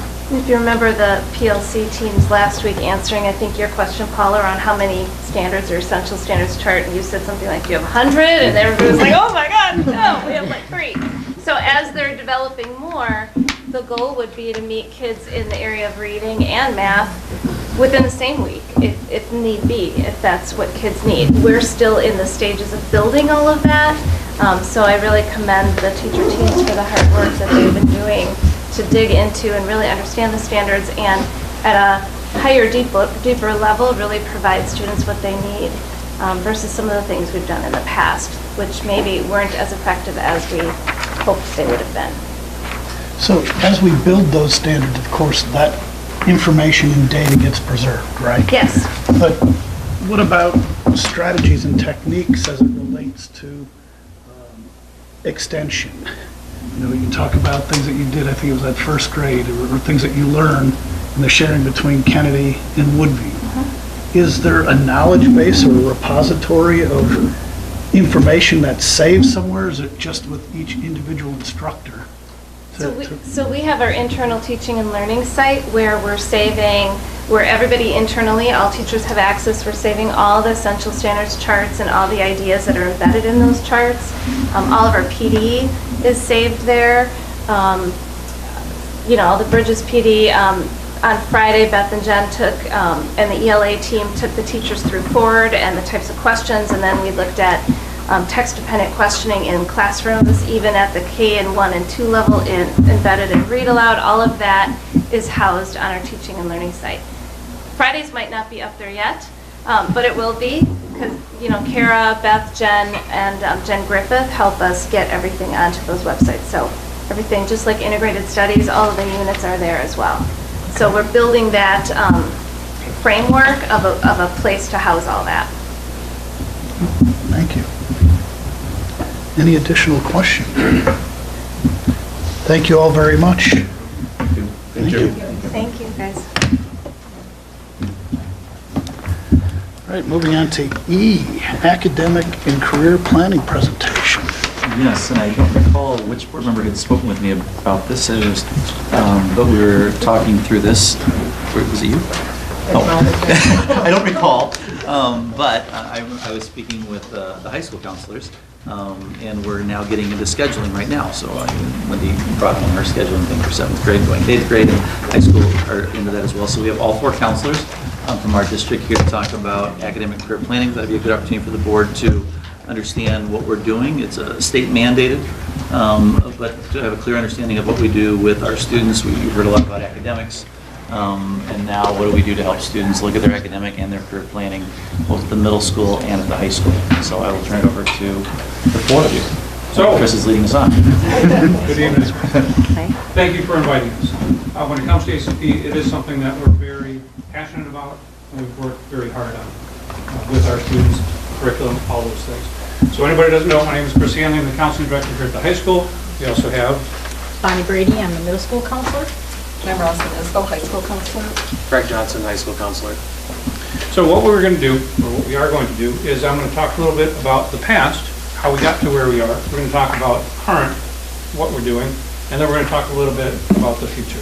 And we're going to do all that in about 15 minutes. So we'll do the best we can. Keep to that. So where have we been? You may be familiar with the term E4E, Education for Employment. That's a very comprehensive document related to careers. ACP falls within that E4E. So that E4E, we work very closely with Suzanne Lilly in filling that out with all of our career information. Right?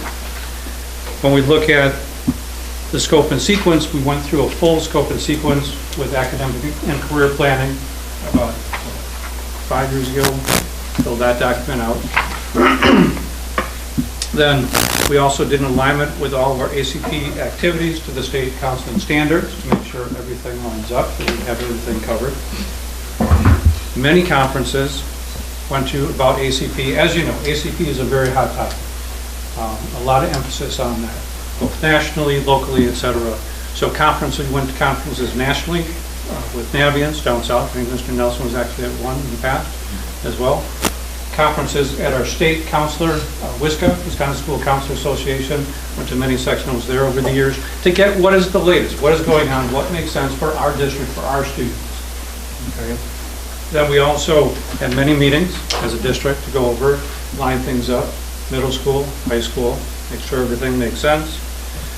Many trainings in Naviance. Naviance is our software program, our career software program. We used to have career cruising. We switched to Naviance. We thought it was a better product. Many districts in our area use Naviance also. So many trainings with Naviance, webinars, meetings, etc. So we'll make sure we're proficient with that. And then counselor meetings.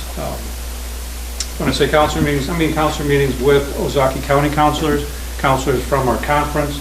What are they doing? What is Whitefish Bay doing? What is Germantown doing? We have those individuals at our conference meetings, etc. So we know where we're at relative to. So that gives you a little bit of a history when it comes to ACP, where we've been.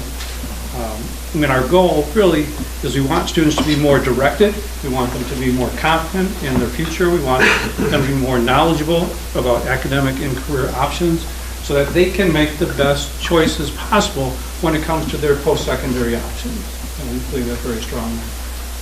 So at this time, if you wouldn't mind looking at your handout, the one that looks like this with the blue on the top. It's down a little bit past the scope and sequence. And Ms. Brady is going to talk a little bit about the middle school, and then I'll talk further about the high school, and then Mr. Johnson is going to talk about some career pathway information that is currently very relevant. I think what we've just heard from the elementary people, first of all, I'm very glad to not be a classroom teacher because, oh my gosh, exhausting. But I think what I heard them say was how they want to empower kids and they want kids to have control over their education and making some of those decisions and learning how to decide what's best for them. And I think we can relate that really well with the academic and career planning process. We are trying to empower kids, take that information and now we're going to show you what you can do with it. So I think it all kind of goes together. In 6th grade, are you guys looking at that colored sheet, this one, or are you looking at the scope and sequence? At this one. At this one, Correct. okay. Correct. So as you can see, I'm not going to read everything you can read, but some of the things that we are doing go 6th, 7th, and 8th grade. The conferences, the academic and career planning conferences that we have are only happening in 6th grade, and some of you have already experienced that. You've come in and met with me, with your student. A lot of the activities are 6, 7, and 8. Some of the newer things that we've started this year are on a school-wide academic and career planning activity time during our SOAR. It happens, I think, 4 times a year, Mr. Deering? We're going to kind of do that 3, 4 times. We've done it twice. We built it in for goal setting. Yeah. And some of our other days we had it where we do either our career planning or our career day. Our interest day, yeah, our career interest day. Bonnie and I work with that, it's not every month, but 5 out of 6 times this year. Yeah.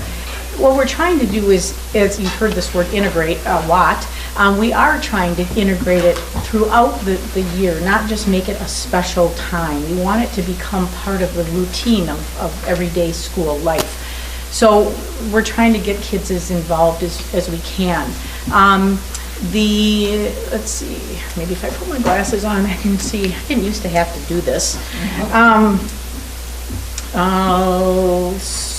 Sometimes during that common time for the school all together, we have a curriculum that we use through Naviance, and we will assign some lessons for kids to do as well in that. And it's an electronic piece of Naviance, so they go in and they read, they listen to an interview, they have to do some self-reflection, answer some questions, just to make sure that we're touching all grade levels, not just 6th grade.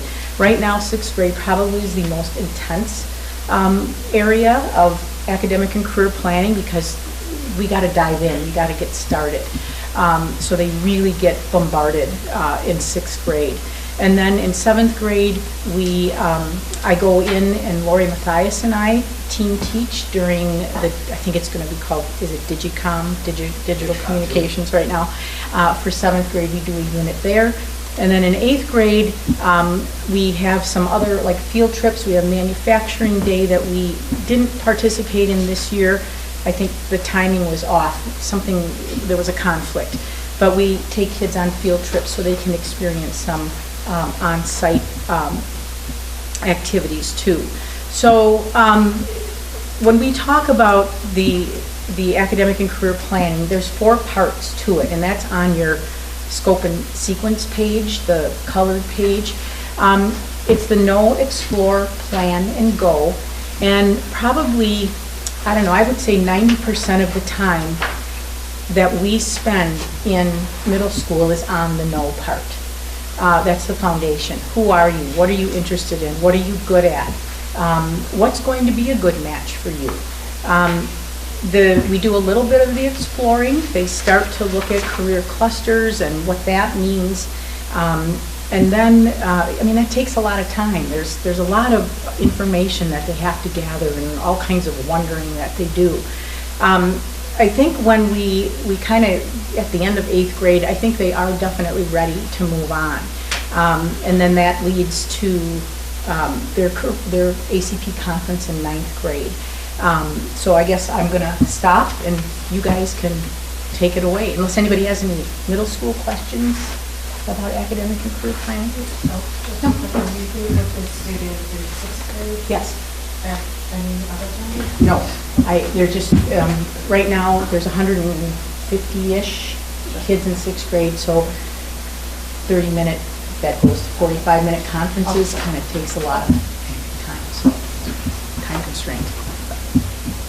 Right. All right, thank you. All right, going back to the blue sheet, you can see at the bottom, we've got the high school, we've got 9th grade, 10th grade, 11th grade, 12th grade, and the different things we do. A lot of it related to the individual conferencing, we do them, related to the ACP units we do with those students.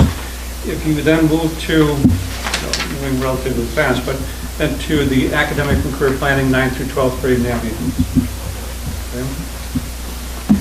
So here, oftentimes it's best just to go directly to, okay, what are our contacts with the students in the context of ACP and Navians and those things. So you can see freshman year, right away, the second week of school, we're already meeting with the students in the classroom, going over some goal setting, getting them into Navians, okay? Looking at SMART goals, career goals, personal, social, etc. And then around December, we've done a week-long career unit, or ACP unit, with the students, and it's very comprehensive. A lot of surveys within Navians, the Career Cluster Finder, About Me, so they're learning about their personality, and they're matching their personality with careers directly, finding more about different career opportunities, etc. So very practical.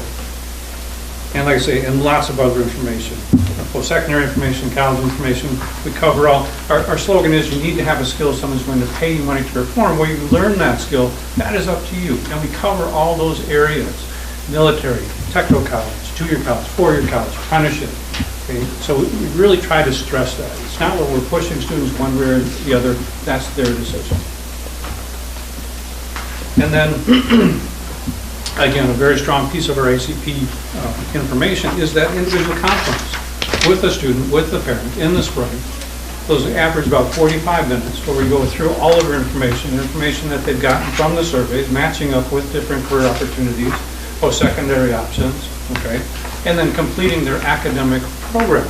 You know, putting in classes, because they've already done their schedule for next year, for sophomore year, and now we're putting in classes for junior and senior year as well, all the way through. I know it may sound a little strange, but we really want them to see the path that they are creating, and we want them to understand that we want them to have that path be the best it can be to get them to where they want to go. Okay?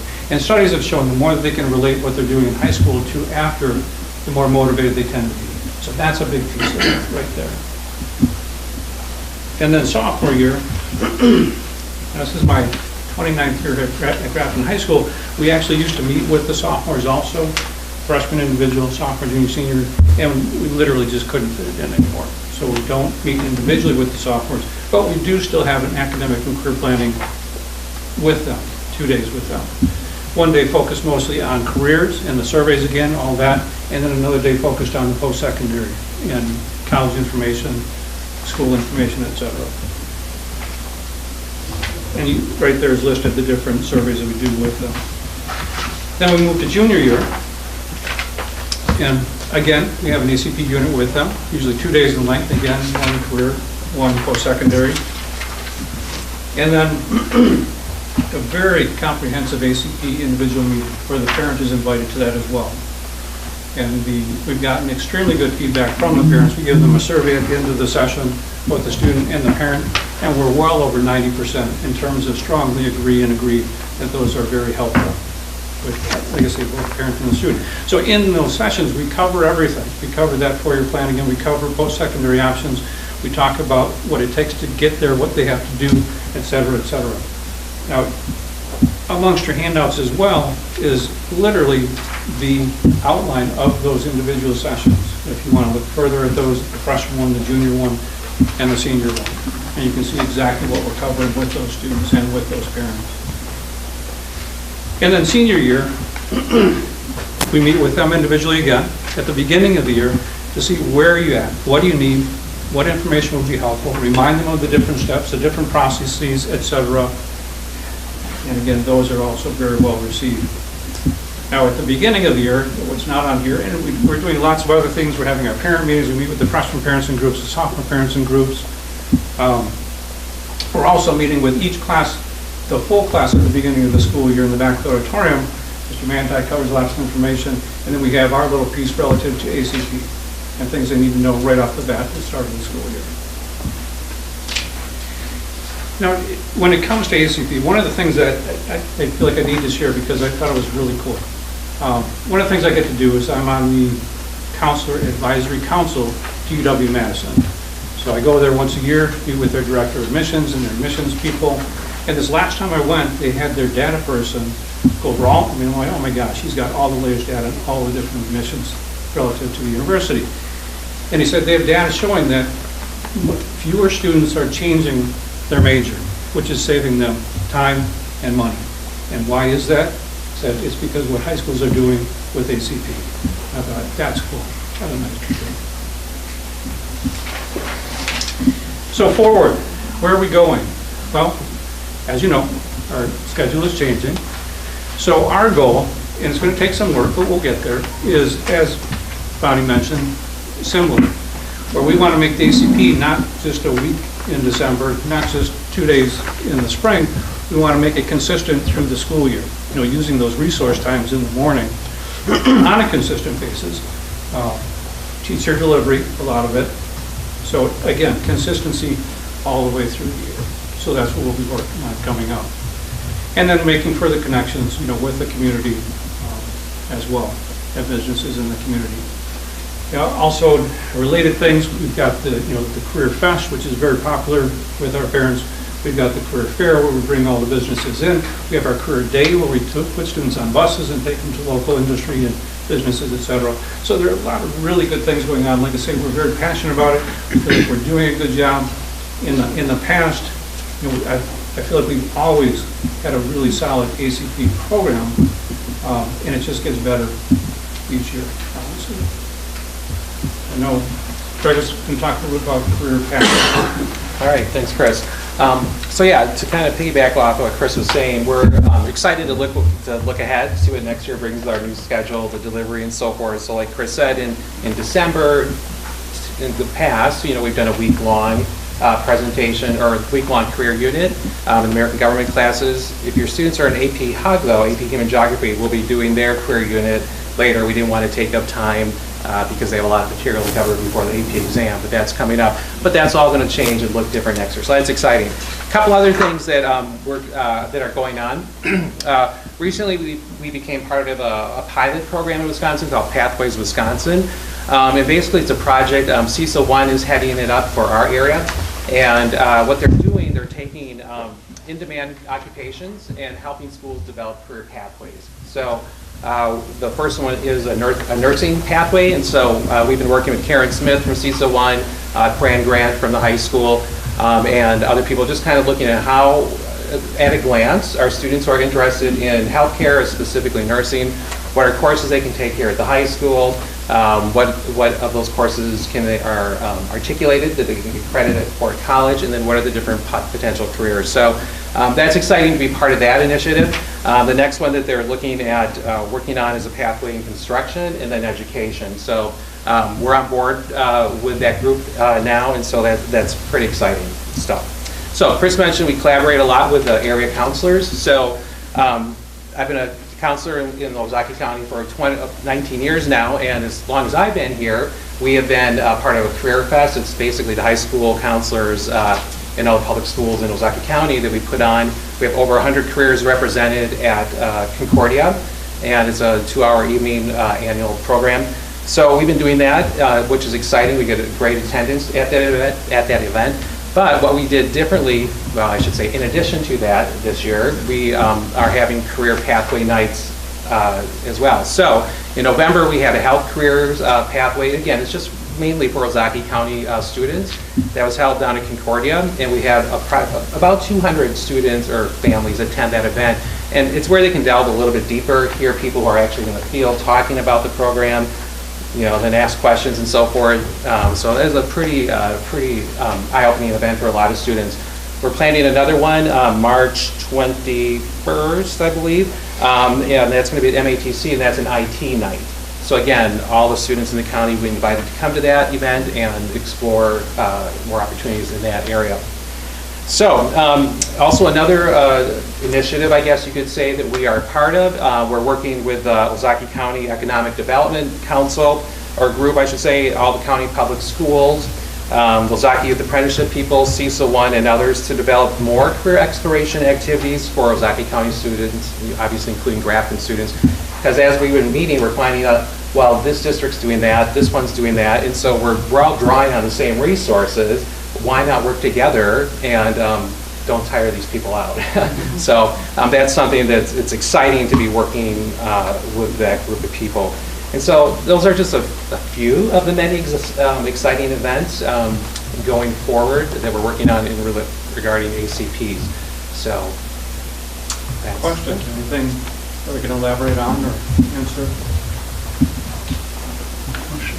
So what's the breakdown in terms of students that go on to college, technical school? Right now, the last time I looked recently, in our 10-year average, or last 10 years, was 70% going to a 4-year college, right around 23% go to technical or 2-year college, and then a small percent going military apprenticeship. And if I can add on to that, 2 years ago, of that 70% roughly, that in 4-year college, 30% went out of state 2 years ago. Last year was a smaller number, for whatever reason, it was 13%, so it does vary from year to year. As a group, how do we apprise ourselves or keep ourselves up to date on the offerings outside of our own state? I mean, clearly, we understand the schools within our state, but what about the schools outside? We appreciate this question. We went to a conference last year where we had admissions people from some of the top schools, Johns Hopkins, Notre Dame, I think there were 7 in all. For that reason, I mean, we want to be apprised of what is going on out of state. And honestly, towards the end, I asked, okay, what does it take to get in? I mean, what else can you tell me? And it was a little eye-opening. I mean, we have so many students that do all these different activities. They're involved in umpteen things. They're great students that do well in the ACT, but oftentimes they'll apply to Harvard or MIT, Notre Dame, et cetera, and not get in. And he said, well, we want to see a student who has a passion, and they've taken that passion way down the road. That's what tends to separate them. Okay, and that's now what we share with our students and our parents. Do we develop programs internally to either explore or help them assist them in the development of that passion? I think someday we should really show you what Navion's is all about. We really should, because It is an amazing tool. If you break that down and we could go through things that we start them off with and then how you can dig. I tell parents and kids, it's like Pinterest. You can click on stuff in there and 2 hours later, you're who knows where. There's so much in there. And it does, it just leads them everywhere. Today I had, a kid during the conference, both the child and the parent both saying, I've never even heard of this job, under a career cluster. And it was very interesting because it's like, well, yeah, you're right. Things happen so fast. And who knows, that could be where that kid goes. So it would be kind of fun, I think, for everybody to sort of see how that works. I should also throw in, every year we have a junior college information night, and I have representatives that try to spread it out, one from 2-year technical college, 2-year college, 4-year public, 4-year private, selective, and out of state. And this year I had a gentleman from Alabama, and he was exceptional. Did a great job presenting to our students and our parents. So we're trying to get that information up in front of our students and parents more. I was going to add too, it's also on our website that we have our course description booklet. There's another booklet that talks about career clusters, and it lists the different career clusters, and then also what classes would be recommended based on those career clusters, and then also what activities, those passions, what activities can they get involved in school through either volunteer work or through clubs that can help them develop those passions and interests and find out more about them. And even little things, we put together a logo sheet of where all of our students went, which was kind of cool to see. And we have it right up on our wall for those ACP meetings, individual meetings for parents to see as well. And we've got kids going all over the place.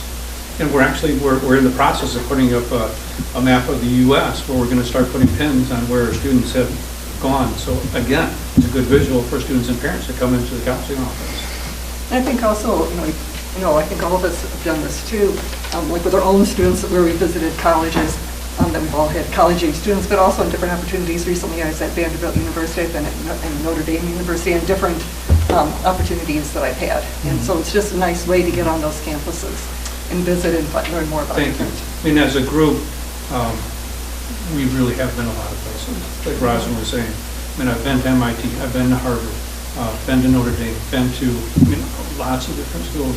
When we go on vacation, if there's a school nearby, we'll check it out. It's fun. It's fun to compare and just see. You've always heard about Harvard. Hey, it's cool to be on their campus and see what it's about. So personal knowledge is also helpful. And also, like Rosin, I've got 3 boys all went here, and we did a lot of traveling when it came to looking at colleges. So it's neat to see it from a personal standpoint as well as a professional standpoint. Other questions? I got a question or whatever. You mentioned who went to secondary and who went to 4-year. Yeah. How many students did go on to any college, just went into the workforce?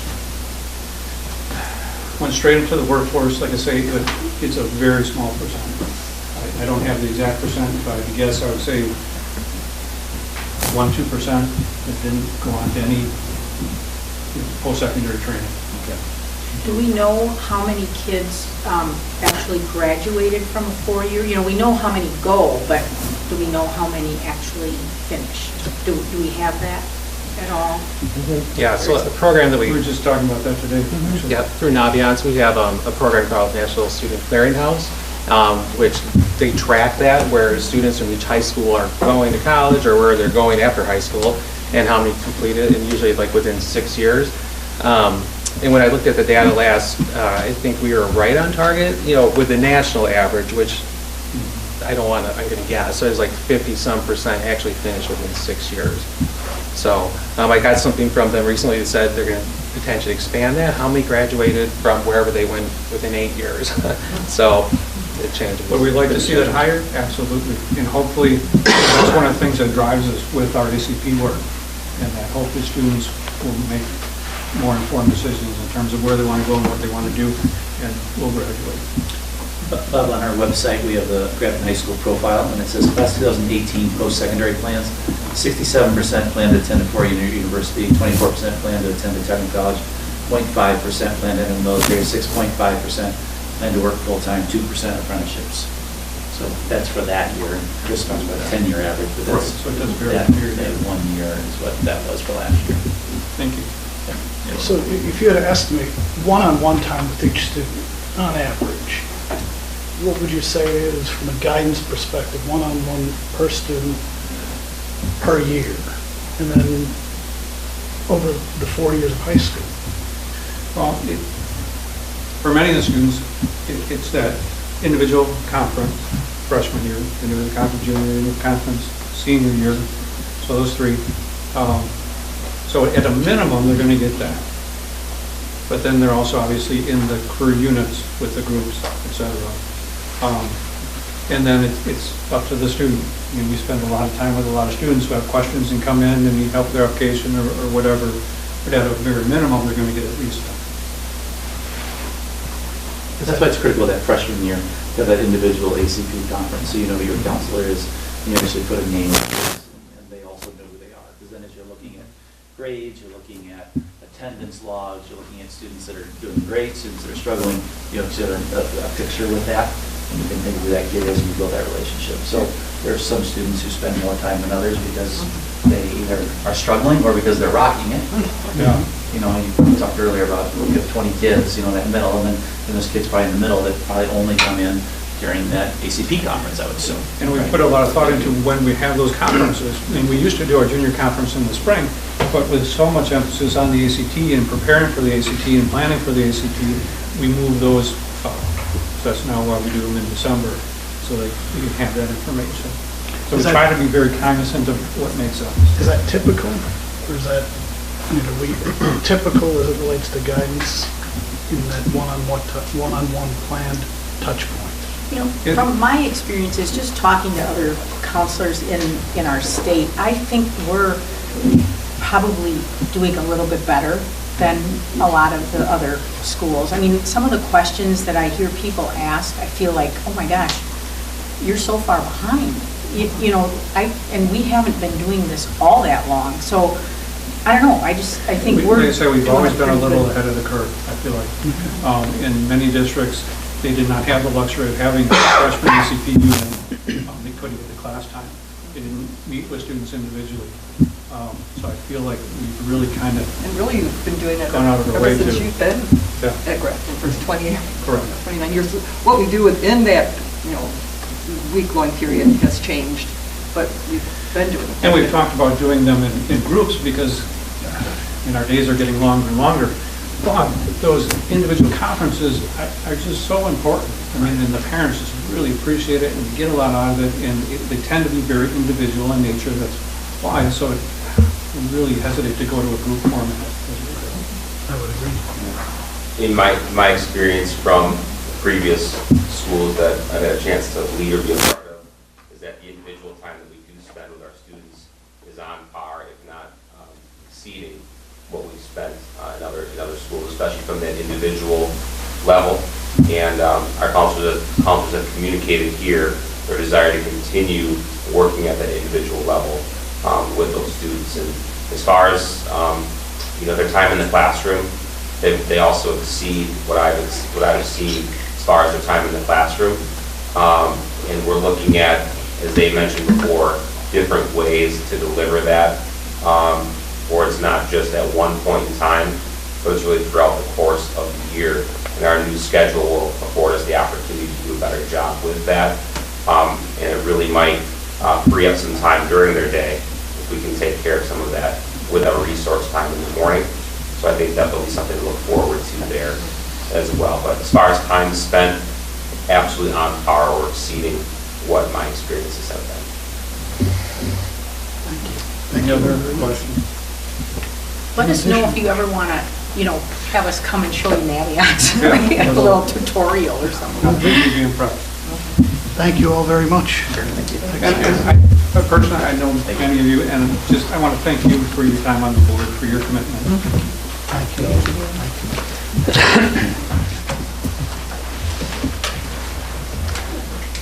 All right, F, State Assessment Overview.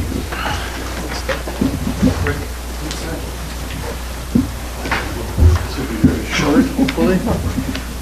This is both informational and then also requesting recommendation. The information part, if you can bring up that document, is just a quick overview of all the state required assessments that all Wisconsin public schools and many parochial schools and choice schools have to participate in. We realized last year, and that's the second part of what I'm going to go over in terms of the opt-out process, but we realized last year we just did the opt-out process without kind of giving them just an overview of what this includes. I have up there those 5 different assessments. ACT, which was just completed at the high school this past week. And ACT Work Keys is a secondary component of the ACT Plus Writing. That's done by the 11th graders, and it's typically a score that is very valuable to students in terms of college entrance. So this is the state required portion that every 11th grader needs to take. So this was an example of like a national assessment that the state adopted as their state assessment at 11th grade level. ACT Aspire is from the same company. We deliver that to 9th graders and 10th graders for English, reading, math, science, and writing. And then for our 3rd through 8th grade, we have the Wisconsin Forward exam. And this is, I believe, our 4th time administrating it this year. The window will be opening and have the window dates listed there in mid-March. And then dynamic learning maps is similar to Forward, but it's administered to our students with intellectual disabilities or cognitive disabilities. Years ago, assessment was kind of targeted at the 4th, 8th, and 10th grade level, just because of the difficulty in administering all these assessments. They were these big test booklets that you had to grade. And with the advent of computers in schools, it's become very efficient to do a lot of assessment. And so right now we're living in an age where the pendulum is really high on, there's a lot of assessment going on in schools. At some point 30, 40 years ago from now, it might be different, but we are doing a lot of assessment. And if you think historically where we're at, and it fits into the presentations you saw tonight, we're doing a lot of standards or criterion referenced assessments.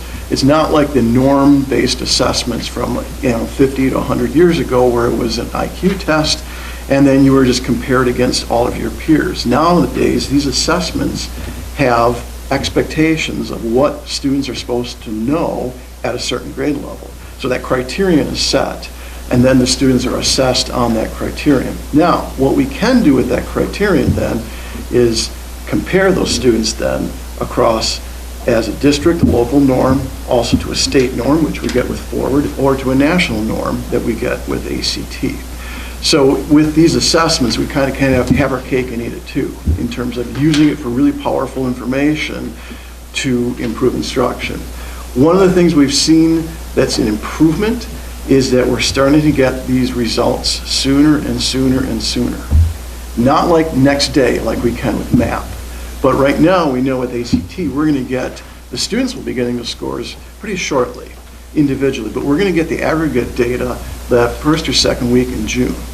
The Forward data we're going to be getting probably about the 3rd week of June, and then we can, since we get that soon enough, we can then look at that and then bring it to our data retreats. It used to be you'd get that stuff in like, more like August, September. Your planning's already done, your year's going, and it's useless information then.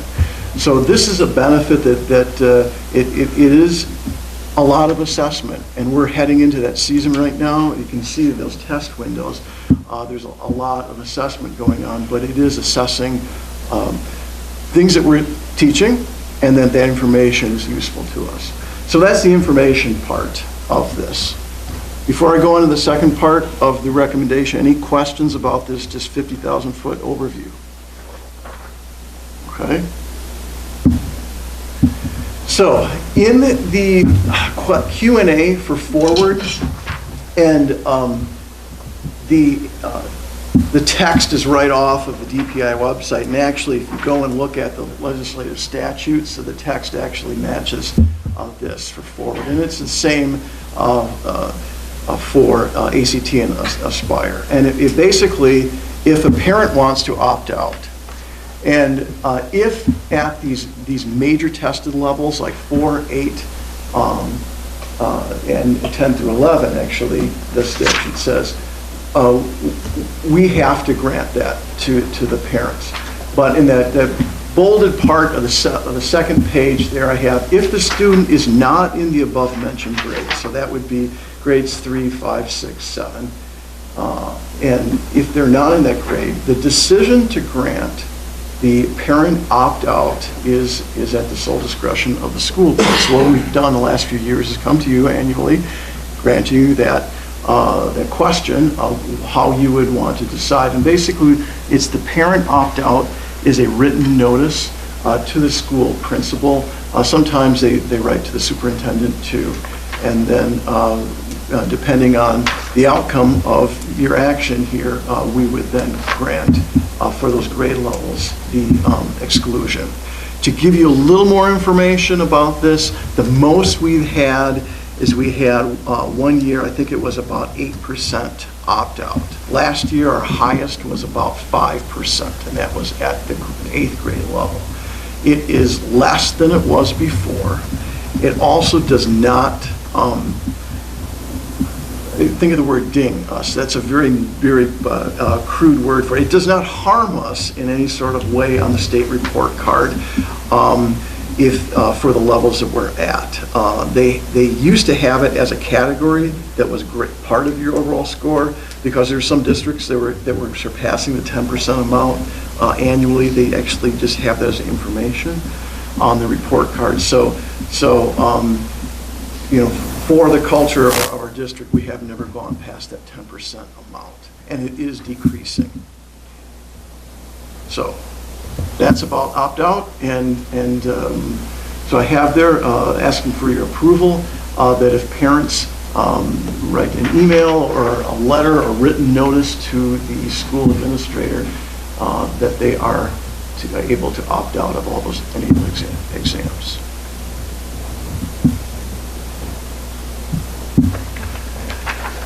Okay, so to entertain a motion to accept the administrative recommendation regarding opting out and board approval to allow for such option. I'll make that motion. Any discussion? I guess the one question I'd have is, as they opt out, to the extent that, because it can be any time during the window, do we get email updates? Do we just report at a board meeting? Do we, at the end?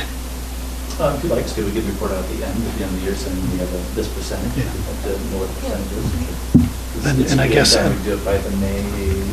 Right, like to see it between those in the group and those not in the group? Sure, we just, like, ACT just graduated 100% of our kids in school that day, which was, great. Because there's only 2 days for that. There's no window of time. So if you miss that day, then you better be here the next day or the other. So, but we did at the May board and we put out a percentage. Okay. All right, any further discussion? All those in favor of the motion, aye? Aye. Opposed? It passes. Thanks, Rick. Thank you. Personnel report. Yes, so we have a retirement and a resignation that we asked the board to approve, and both of these are for the end of the year. So we have a retirement for Claire Wiener, who is a math teacher at Grafton High School, and we have a resignation at the end of the year for Janelle Anderson-Wolfman, who's a special ed teacher at Kennedy Elementary School, and then information only was Teresa Zaronski, who is one of our professional services workers at the high school, who has resigned, and I believe this much, or it was this week or something like that. It was somewhere in this time. Sometimes very soon. Yes, I think that's fine. I think it's the end of this week. But the other two were at the end of the year.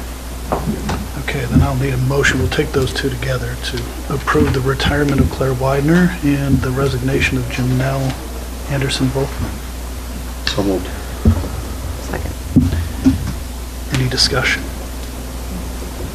All those in favor of the motion, aye? Aye. Opposed? It passes. And not clear when she turned in the letter, and then by the April board meeting, we'll bring retirees in for that one. We'll know all of our activities, we'll bring all of them together and be recognized at the board. Good. Have a staff shirt that we'll give all of them and so forth. Certainly with our fondest thank you. Student overnight trip requests. Yes, we have two of them that we'd ask the board to approve. One is the FBLA Student Leadership Conference, which is on April 8th and 9th. It's the students that are going, and it's just the state FBLA Leadership Conference, an opportunity for some of our student leaders to compete and get to know some other students across the state, as well as our girls varsity softball team. And so over spring break going to Alabama for they get extra practice time. It's snowing in Arizona right now, but usually guaranteed good weather, so they can play, and it's just their time doing it. And you can see that they have male and female chaperones for that as well. All right, I entertain a motion to approve the overnight trip requests. So moved. Second. Any discussion? All those in favor of the motion, aye? Aye. Opposed? And it passes. All right, then I would entertain a motion to convene into closed session to consider a parent request involving social and personal history, and to conduct public business in which competitive or bargaining reasons require a closed session. This is in accordance with Wisconsin State Statutes 1985, 1, sub C and sub F. Do we have such a motion? So moved. Second. Second. John, how do you vote? Yes. Yes. Yes. Yes. Yes. And yes. Thank you. Oh, before you leave, Boy Scouts. Sorry. My apologies for not recognizing you at the beginning. I assume you're here. What's your name? I'm Michael Rose. I'm here. I'm a part of Troop 817. And we had, for the communication merit badge, which is EGO required, we had to fulfill our requirement of attending a local meeting of some sort. So I picked to attend this school board meeting because I figured if being a part of Grafton Schools as a freshman student that it would best suit my interests so I could get more information on what's going on in that area of the community. Thank you very much, Michael. That was well stated. We certainly wish you the best of luck as you progress through the Eagle section there, and thanks for sticking with us. And Dad, too. Sorry, I didn't recognize you. I saw you. Figured that's what it was, but thank you very much for attending tonight. Thank you. And good luck. Good luck.